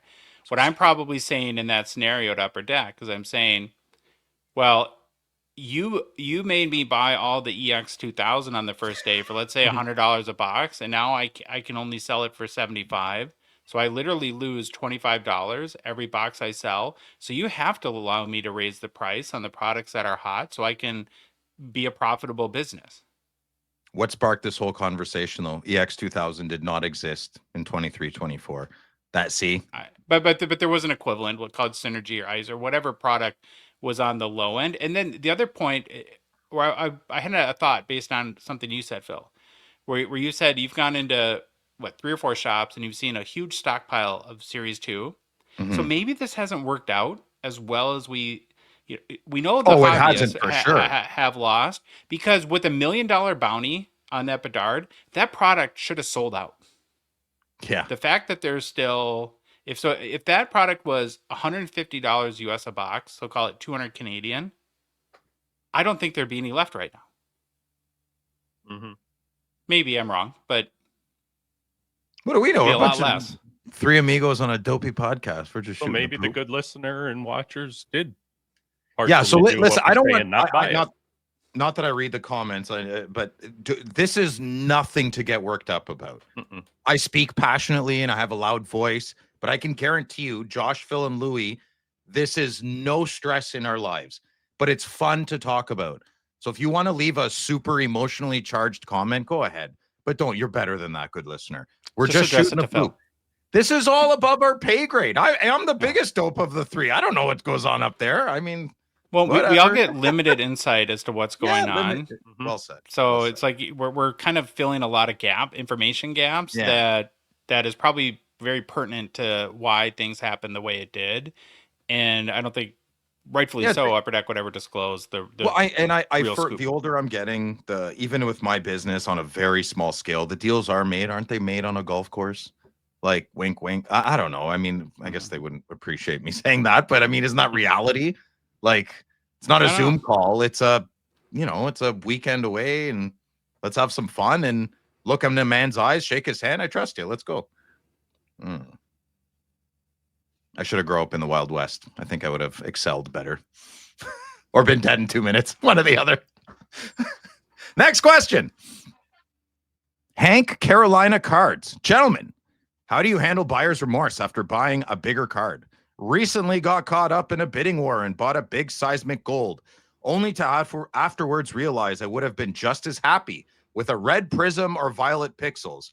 Do you hold and try to enjoy the card, or just cut your losses, resell, and move on? Feel like I've been talking a lot. I need to take a break. Louis? Basically take myself out back, maybe bring somebody with me, have them kick me in the berries, and just take my loss and move on. That was another Baba Louie Hobby hot take. Love it. Joshua, what do you have to say? Well, it sounds like he's conflicted, so I would just hold it for a little bit, and whatever, if it's 2 weeks, a month, 2 months from now, it'll come to you. Either keep it or sell it. I don't know. I've been there. Feels like crap. The only solution that is one can't really help you right now. It's time, and just another similar opportunity where you make the right decision and don't buy the card. I don't know. It's not the best answer. Sorry, man. I don't know. Have a beer. Is that a good answer? Have a beer. Drown your issues with. Okay. Facebook. Ryan Taylor Matthews. In a break last spring, I got this Alex Ovechkin 10 out of 12 autograph pro gear from the Cup 23-24. Considering he hasn't had the best start to this year, but he is retiring, supposedly, at the end of this season, should I sell my card now or after he retires? Louis? Well, at least wait till if he gets 900 goals, and then maybe move it. Oh, you're not going to do that thing? You don't think he'll get one more goal? I know. I don't know. Don't ask me. Never get Josh, 900. He's stuck. I would definitely wait for one more goal. I don't think it matters. I mean, I disagree. I really don't think it matters. He's going to score the goal. Oh, really? I think hitting 900 goals is huge. Yeah, of course it's huge, but he's going to hit it anyways. Well, I don't know. I don't think it matters. Oh, stop. I just want to be left alone. Next question. No more questions. The next question. Stu Artnett, Hurton. Conspiracy alert! Exclamation mark twice. With the new PSA program where they will buy your graded cards from when they've just been graded. I've seen people comment that PSA will grade a non-numbered card, a PSA 9, offer to purchase from the grader. Crack it and grade it a 10, knowing it was a 10 all along. Can't be true, but could it be true? What are your thoughts? Great show, especially that good-looking Phil. Oh, thanks, buddy. Okay, I'll go first. As a constant critic of everything that I experience in my life, good and bad, of PSA, not a chance in hell, dude. Okay, maybe a rogue employee or rogue employees, but as a general business model of a multi-million billion-dollar company, not a chance in hell. Do I think those thoughts are going through certain employees in their building? 100%. 100% someone is there trying to find an angle at their job. But I think everybody does at every job. So I do not think it's a conspiracy. I think you'd be fired immediately and sued to oblivion. And that's my opinion. Josh, what do you think? Yeah, I don't know what an incentive an employee would have to do that, because I don't think, unless they're on some sort of bonus system where they could manipulate it. But overall, I think people often forget. I think Brad actually made this point, and it's very good to remind ourselves. Our Brad? Yes, our Brad Hartley, who works at PSA. This company grades 2 million cards a month. You're not going to jeopardize a multi-billion-dollar business to convert a couple of PSA 9s into PSA 10s. That's like it's insanity. You don't to sacrifice the cash cow, right? You don't eat the No. cash cow. You keep it alive, right? I did, and the point of this program is because, like every repacks, and we're part of the repack game now, are so popular, and the biggest constraint to the repack business growing and sustaining is feeding the beast. That these companies that do way more sales, and there's repack companies that do 80 million in sales a month. They need so many cards, and so We did 300. Don't cut yourself short. We did 300. We had 300 boxes. Yeah. We entered the market. We're a player. Don't mess with us, PSA. We'll eat you for breakfast. Mic drop, 300 boxes, barely any profit. Like a little tack drop, baby. Yeah. No, so I don't think that there's any malicious intent or anything like funny business. It's no reward and risking billions of dollars. Fun to talk about. I just don't think it's realistic. Louis, do you have a thought? I do. To be honest with you, I've never really gotten kind of pissed by reading a question before, and I'm not mad at Stu because I know there's a bunch of other people that think the same thing. I'm just sad that it even came out. I'm getting really tired of, here we go again. Somebody looking for a way to take down big bad PSA because they're too expensive and they charge you this and they take too long and blah, blah, blah, blah, blah. Everybody says we heard, and nobody's seen any sort of truth to it. There's no way somebody at PSA in their right mind is grading a card a 9 and then keeping it or buying it back and making it a flippin' 10. Everybody can speculate if it makes your day better, but beating up on the big bad wolf, if you want to call him that, it's getting old. I'm getting sick of hearing it constantly, and I have no affiliation with PSA. I haven't graded a card with them in 30 years. But they have sponsored some stuff we do, so we have to disclose that affiliation there. But I think to your point, though, there's studies on this, and you can, if anyone's interested, just go look it up. But part of the human condition is that when we air our frustrations, that we want an enemy. That it's like a comfort thing. Like we need a focal point. And these big, giant, successful companies become very easy targets to be the enemy. Mm-hmm. Sometimes rightfully so. Sometimes they do stuff that is not probably in the best interest or is more in their interest than in the interest of the hobby. And there's legitimate complaints. But when you start to meet these people and you realize that they're really good people, that they love the hobby, I know it's very controversial to say. But, and that they're just people that have a business who are trying to maximize their opportunity, and they're just there's not Darth Vader. I mean, there's things I don't like to do. I hate the upcharge thing. Don't get me wrong. I'm not trying to defend them, but just thinking that somebody's the whole, we'll make this a 9 and buy it back. And then I just move on because I'm going to lose my marbles. All right, Don't next question. No one's mad at you, Stu, though. I think it was a good question. No, I'm not at all. You just got Louis riled up. I loved it. Loved to see the fire, Louis. Part of me wants to keep this going. All right, next question. Instagram. DeOneGoat16. Thoughts on these two cards? Both sold last week in Fanatics Weekly. 2002 SP Authentics, sign of the, I'm going to assume, times. Wayne Gretzky, yes. Gordie Howe, Bobby Orr. So a triple, sign of the times. I'm not reading all that. You guys can. There's two cards there that he didn't know. In 2008. Go ahead. 2008 Upper Deck Ice. Wayne Gretzky, Gordie Howe, Len Lemieux. Patch auto out of 5, BGS 8.5, and that was 8,700. Oh, sorry. The previous card was a out of 25 BGS sold for 11 large. Which would you rather have? Which one is better? I can't see the cards, so I looked them up. The 2002 Sign of the Times is the one where Gordie Howe's in a tuxedo and Bobby Orr's in a sport coat. Oh, and the other one they're playing hockey. So I like the ice one. The 2000. I would go with the ice one then. Then I do know that card. I would go with the ice one. Yeah. Okay, next question. Ryan Moss. Oh, Ryan, I hope your day is going well. Is this card altered from its original form? Once again, I can't see the card. It's on the screen.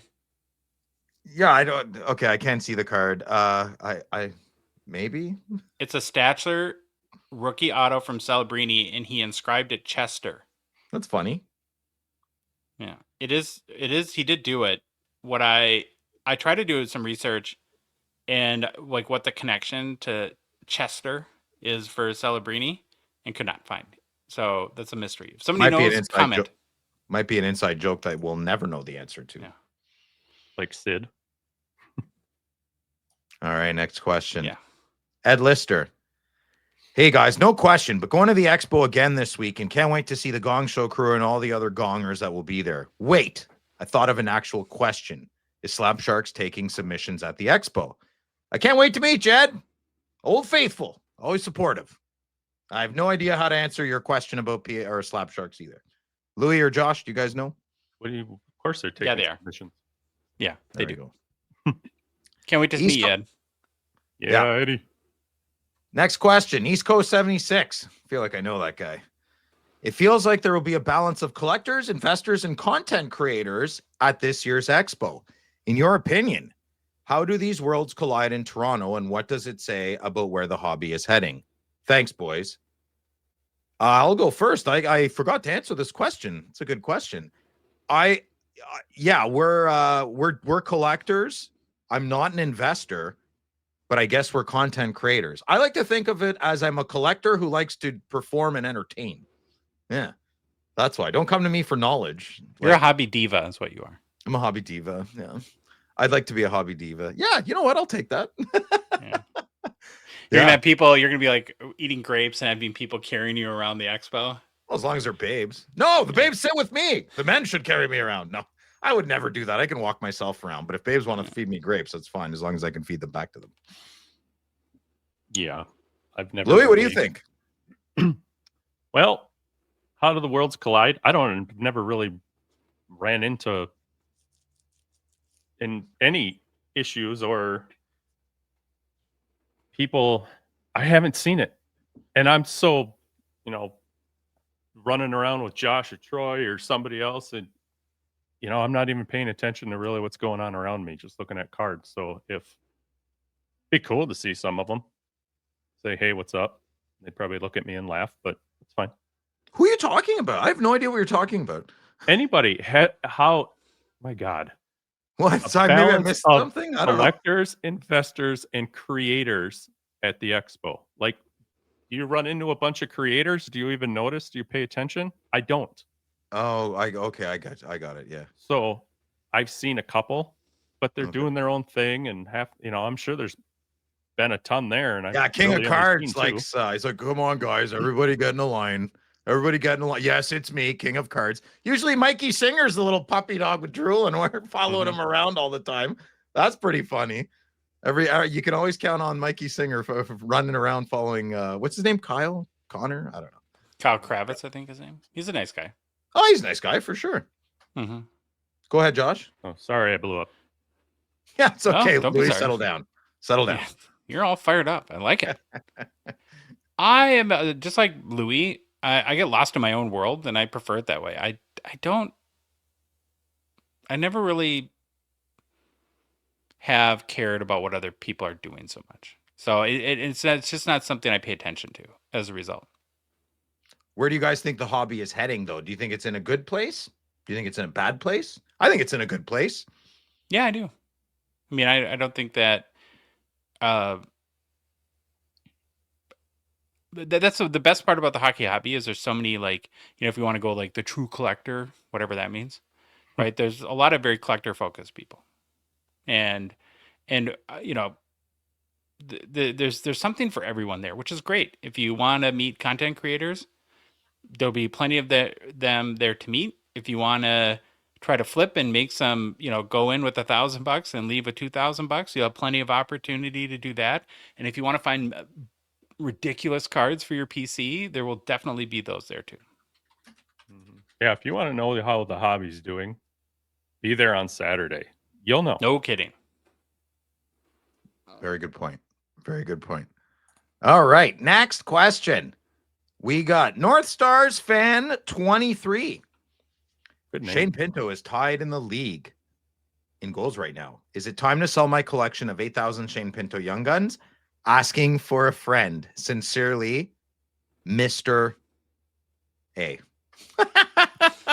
Not falling for it. Yeah, I'd probably sell half of them.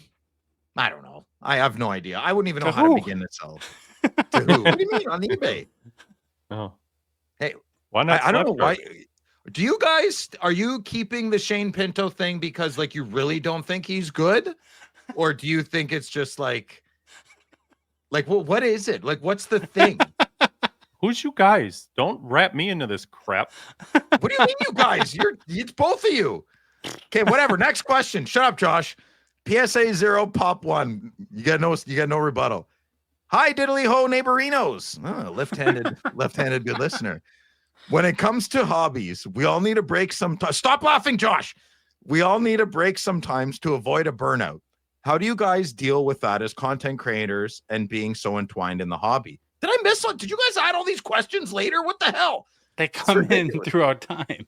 Well, I answered all these on Friday. We don't post it till Saturday. Well, there were some questions on Friday. I'll go first because this is baloney. Obviously not very well. So obviously I'm stressed out. I'm definitely burnt out. I've confided to Josh and Louie. They seem to just plow through it. I'm very tired all the time and I'm exhausted and I'm very excited for my season to finish. And yeah, that's about it. I'm going to sleep for a week. Louie, how do you handle the exhaustion? No sleep for you. I don't, because I said if I'm not buying cards, I'm creating content. So I don't know. Maybe the creating and doing the show relieves me from not. No, it doesn't relieve me. I think it more or less stops me from looking online for cards. Maybe. I don't know. Yeah. I don't get tired from looking for cards. I get I'm perpetually exhausted 9 months of the year. I don't know how else to say that. I'm very looking forward to December, January, and February. I wish I could do that. Sorry, buddy. I can't. I'm done. I'm burnt. Josh, what about you? Well, we kind of get, well, I'll speak for myself, but we kind of get two hobbies wrapped into one here. We get the cardboard hobby and then the content hobby. And how I avoid burnout is constantly pushing more on the content side, but to get better and evolve. Like our plan and what we're trying to do is be different than, we're not trying to make traditional hobby content here. And hopefully people notice that as we've invested a lot in tools that will help us do more. I don't know what even to call it, but just be different, right? And that I find that interesting, and I find creating gives me energy, and so it doesn't burn out. But if you want to talk about like hobby burnout, first of all, there's never a problem taking a break, right? That can be a healthy thing, and then one of the pluses I think about the hockey hobby is there's so many different avenues and lanes that you can take, that if you kind of feel like you've done it where, you still love Brady Tkachuk, but you kind of hit a point where it's like, you kind of have most of everything you'd ever want. Mm-hmm. And, and then you find a whole bunch of new There's lanes, nothing to right? hunt for anymore. Yeah.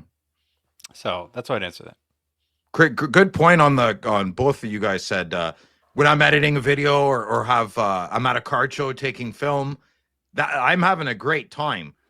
It's my job that kills me, and then mixing the fun time. And Josh, you said it the other day, like when you're dialed in a flow state, and then my phone rings and it's about a tree stump.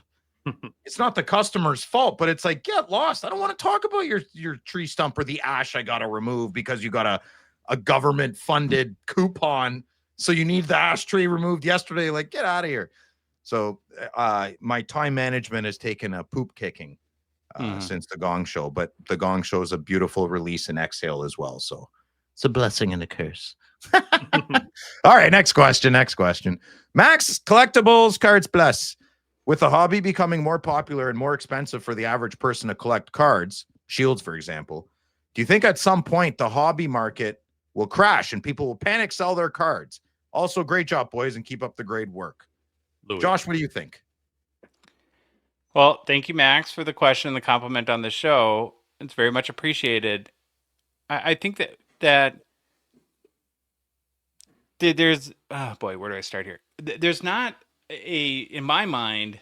Yes, Shields and the hot new rookie and prospect will always be very spendy, but that's not how you have to do this hobby. We all have people that we collect that are. I mean, that's kind of the best thing about hockey is that with aside from a couple very small verticals, it's really cheap.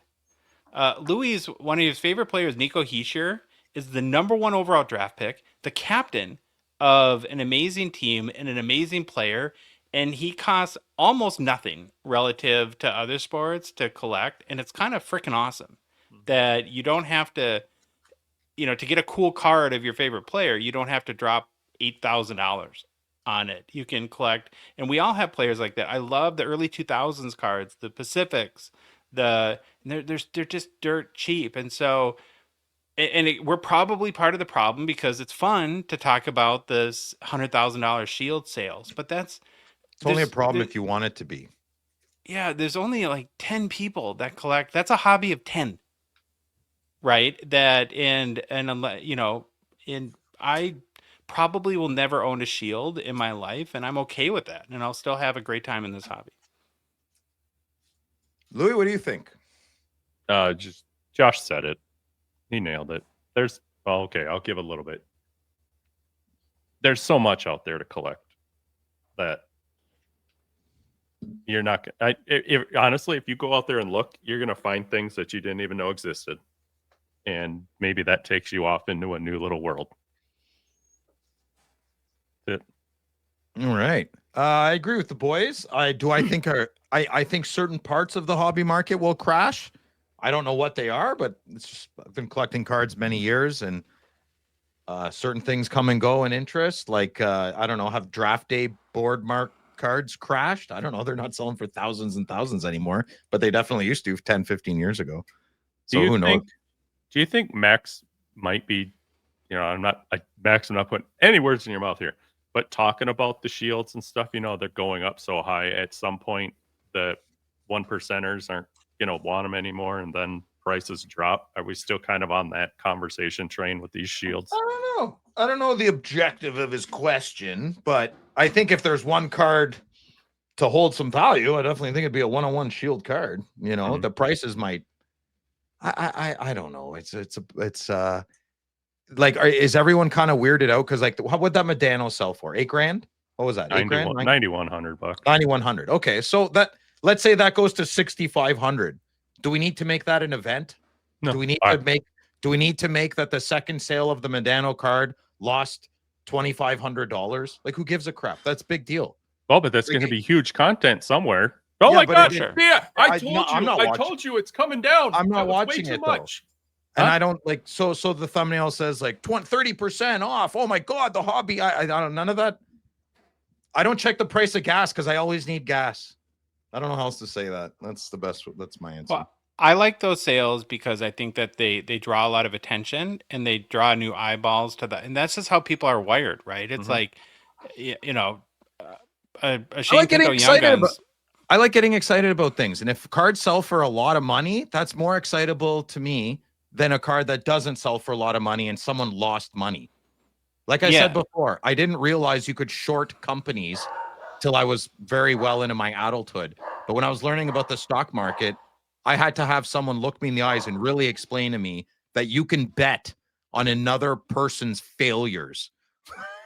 I could not grasp that for years. Shorting a company, longing a company. It's insane to me, but it's so normalized. And, so I don't know I have no idea how we got onto this. There's another point I quickly want to make on this. So like going back to the shield thing is that I think part of it, like for myself, I have to check myself a little bit and understand, like, know your lane sort of approach where, listen, Grant has been, he set the bounty on the Medano, right? He's been doing this for most of his life. He's been breaking since he was in his early teens. He is a diehard shield collector, has been for years. He knows what he's doing. I don't collect shields. I don't research them. I haven't been That's not part of the fiber of my hobby experience. So you know, we poke fun at him, but he's a very smart person and he's a diehard hobbyist and he loves collecting. And I trust his opinion of what a shield's worth probably more than anyone else's. Yep. And so when he 100%. sets a bounty, then And Dylan's that cards. must be Dylan's cards on Instagram's an absolute beauty out there on the West Coast. Him and Grant, I would value the most accurate for the price of shield cards. Well said. And it can be astonishing to us, but like I said, he's probably the most qualified to gauge the value of one. Speaking of Instagram, the next Kobe's going to go here from there too. All right, next question. Isles Collector. A magic genie appears and guarantees your team the Stanley Cup this year. The catch is that they will never win again never win again in your lifetime. Do you take the deal? Do we say it all at once? You ready? Yes. 1, 2, 3. Yes. Because they were never going to win in my lifetime anyway. Yeah, exactly. That's what... I don't even think my team's going to ever win in my lifetime. What are you, nuts? I just want to sniff the finals. One of my favorite things I've seen in a long time, a good friend of our show had a grandbaby. And so it's a baby in a little onesie, and it's a purple onesie, and on it says, "Please before I die." Aww. With the maple leaf on it? No, it's with the Vikings one. Oh, the Wild. Okay. Vikings. Okay, next question. Suzuki Ichiro cards. When companies print extra backup copies of cards, I always forget this. Good point. Example, 1996 Upper Deck Heart Hopefuls Gold. Supposed to be out of 100, but in addition to those, there are unnumbered copies. Another is 96 Mirror Gold. I heard about this. Yes. Sorry, I'm getting distracted. The 96 Mirror. I know. You're right, man. Supposed to be out of 24, but many more printed. How many more do they usually print as extras? Dude, I don't know. That's a great question. So Josh question. Yeah, Louis and I have no idea. Josh, go ahead. I don't know 25, 30 years ago what they were doing, but I don't think they do that today because anytime we see a lot of people that maybe will get a damaged card in a box, it'll be a numbered rookie card, and then they'll send it in and Upper Deck will replace it. It's never the same card. It's usually somebody else. I saw a stack of Joe Sakic's. I was like, that has to be fake. But they weren't. Where did I see them? Oh my God, you're bang on, man. 96 Mirror Gold. It's terrifying. I paid big bucks for my Alfredsons, man. Anyways, thanks for bringing that up, Suzuki. Good question, though, man. Instagram, next question. Hockey Downtown 198. Why do the older PSA slab cards sell for less than ones in their newer slabs, even if the cards have the same grade? I don't know. Yeah, Josh, what do you think? I think it's people that perceive that the grading standards were easier when PSA first started, looser. Yeah. So a newer slab has more confidence that it's closer, that PSA, people think PSA is tougher now, so that it's more likely to be an actual 10 if that's the case. Mm-hmm. Yeah, we could go on probably for a half an hour about this, but it made me think of how hot of a topic that was when the grading standards were changing and everybody was losing their crap. That's just part of the wheel. But PSA, now, part of the. It's gone away. Yeah. How things die so fast. It's on the path. It's just not there right now. It's a whole news segment. Yeah, it'll come back. What's the thing right now? PSA upcharges just finished. Yeah. Oh, it's shill bidding. We're on shill bidding now? Yeah. It's shill bidding? Okay. Mm-hmm. It's the topic du jour. I mean, it's the rotating wheel of 8 topics that if you're into like hobby controversy, if that's your angle, that you cycle through. And yeah, I mean, that's why I was saying don't get upset. Louis, Phil, and Josh were not upset earlier when we were talking about the Series 2 thing. Like, it's just, that's as serious as I think any one of us 3 gets in the hobby. And that's not serious at all. Very light. Very light. Don't pay your invoice in my company? Well, then I'll be a little more serious. All right, next question, last question. Maybe the best question. Feathers 20. Instead of debut patches, what about Stanley Cup patches like 6? Where combined they'd make the full patch. I like it. Boys, what do you think? I love it. I had one and then sold it right away. Aw. I'd like to see both. Both are good ideas. Debut patches and Stanley Cup patches out of 6. Let's do it. More the merrier. I was trying to. Says, I bought that Madonna at the Saskatoon show and knew somebody that had 1, 2, 3, 4, 5 of the 9 to make the cup patch. And I'm like, hey. Is that Lee? Jeremy have that? No, it was one of our Discord members. Oh, cool. Nice. All right. It's back to you, Good job, Captain. Philip. Thank you. Personal pickups. Phil, back to you. Yeah. Guy Lafleur. My Lafleur. handsome Frenchman. Look at him. And so they look the same, but they are not good, listener. One is an O-Pee-Chee and one is a Topps. I've analyzed these greatly. I would love to be an autograph specialist. I don't know. Can we send you to school for that? That'd be cool. Yeah, I'm not really good in school. Well, I'm good. Give me the materials and I'll come in and write the test later. Then I can do fine, but I can't sit in that little room there. Yeah, great cards, autographed Topps, autographed O-Pee-Chee, 90-91. Neither of them, well, only one of them could be a Topps Tiffany, but it is not. It is just a regular Topps. And I love it. I can't wait to crack them out. I have what almost slab 15. Is that? Pardon me? ACA. What slab is that? Oh, it's just I don't know. I could probably break it with my hands. ACA something. ACA certification. American Kennel Association? That'll be with a K. I think kennels with a K. Yeah. American Cardboard. Okay. Association. Louis. Yeah, I just scratched an itch the other day and needed one of these, so I picked up a 2017-18 Upper Deck Canvas Young Guns Nico Hischier. Aw. So cute. Yeah.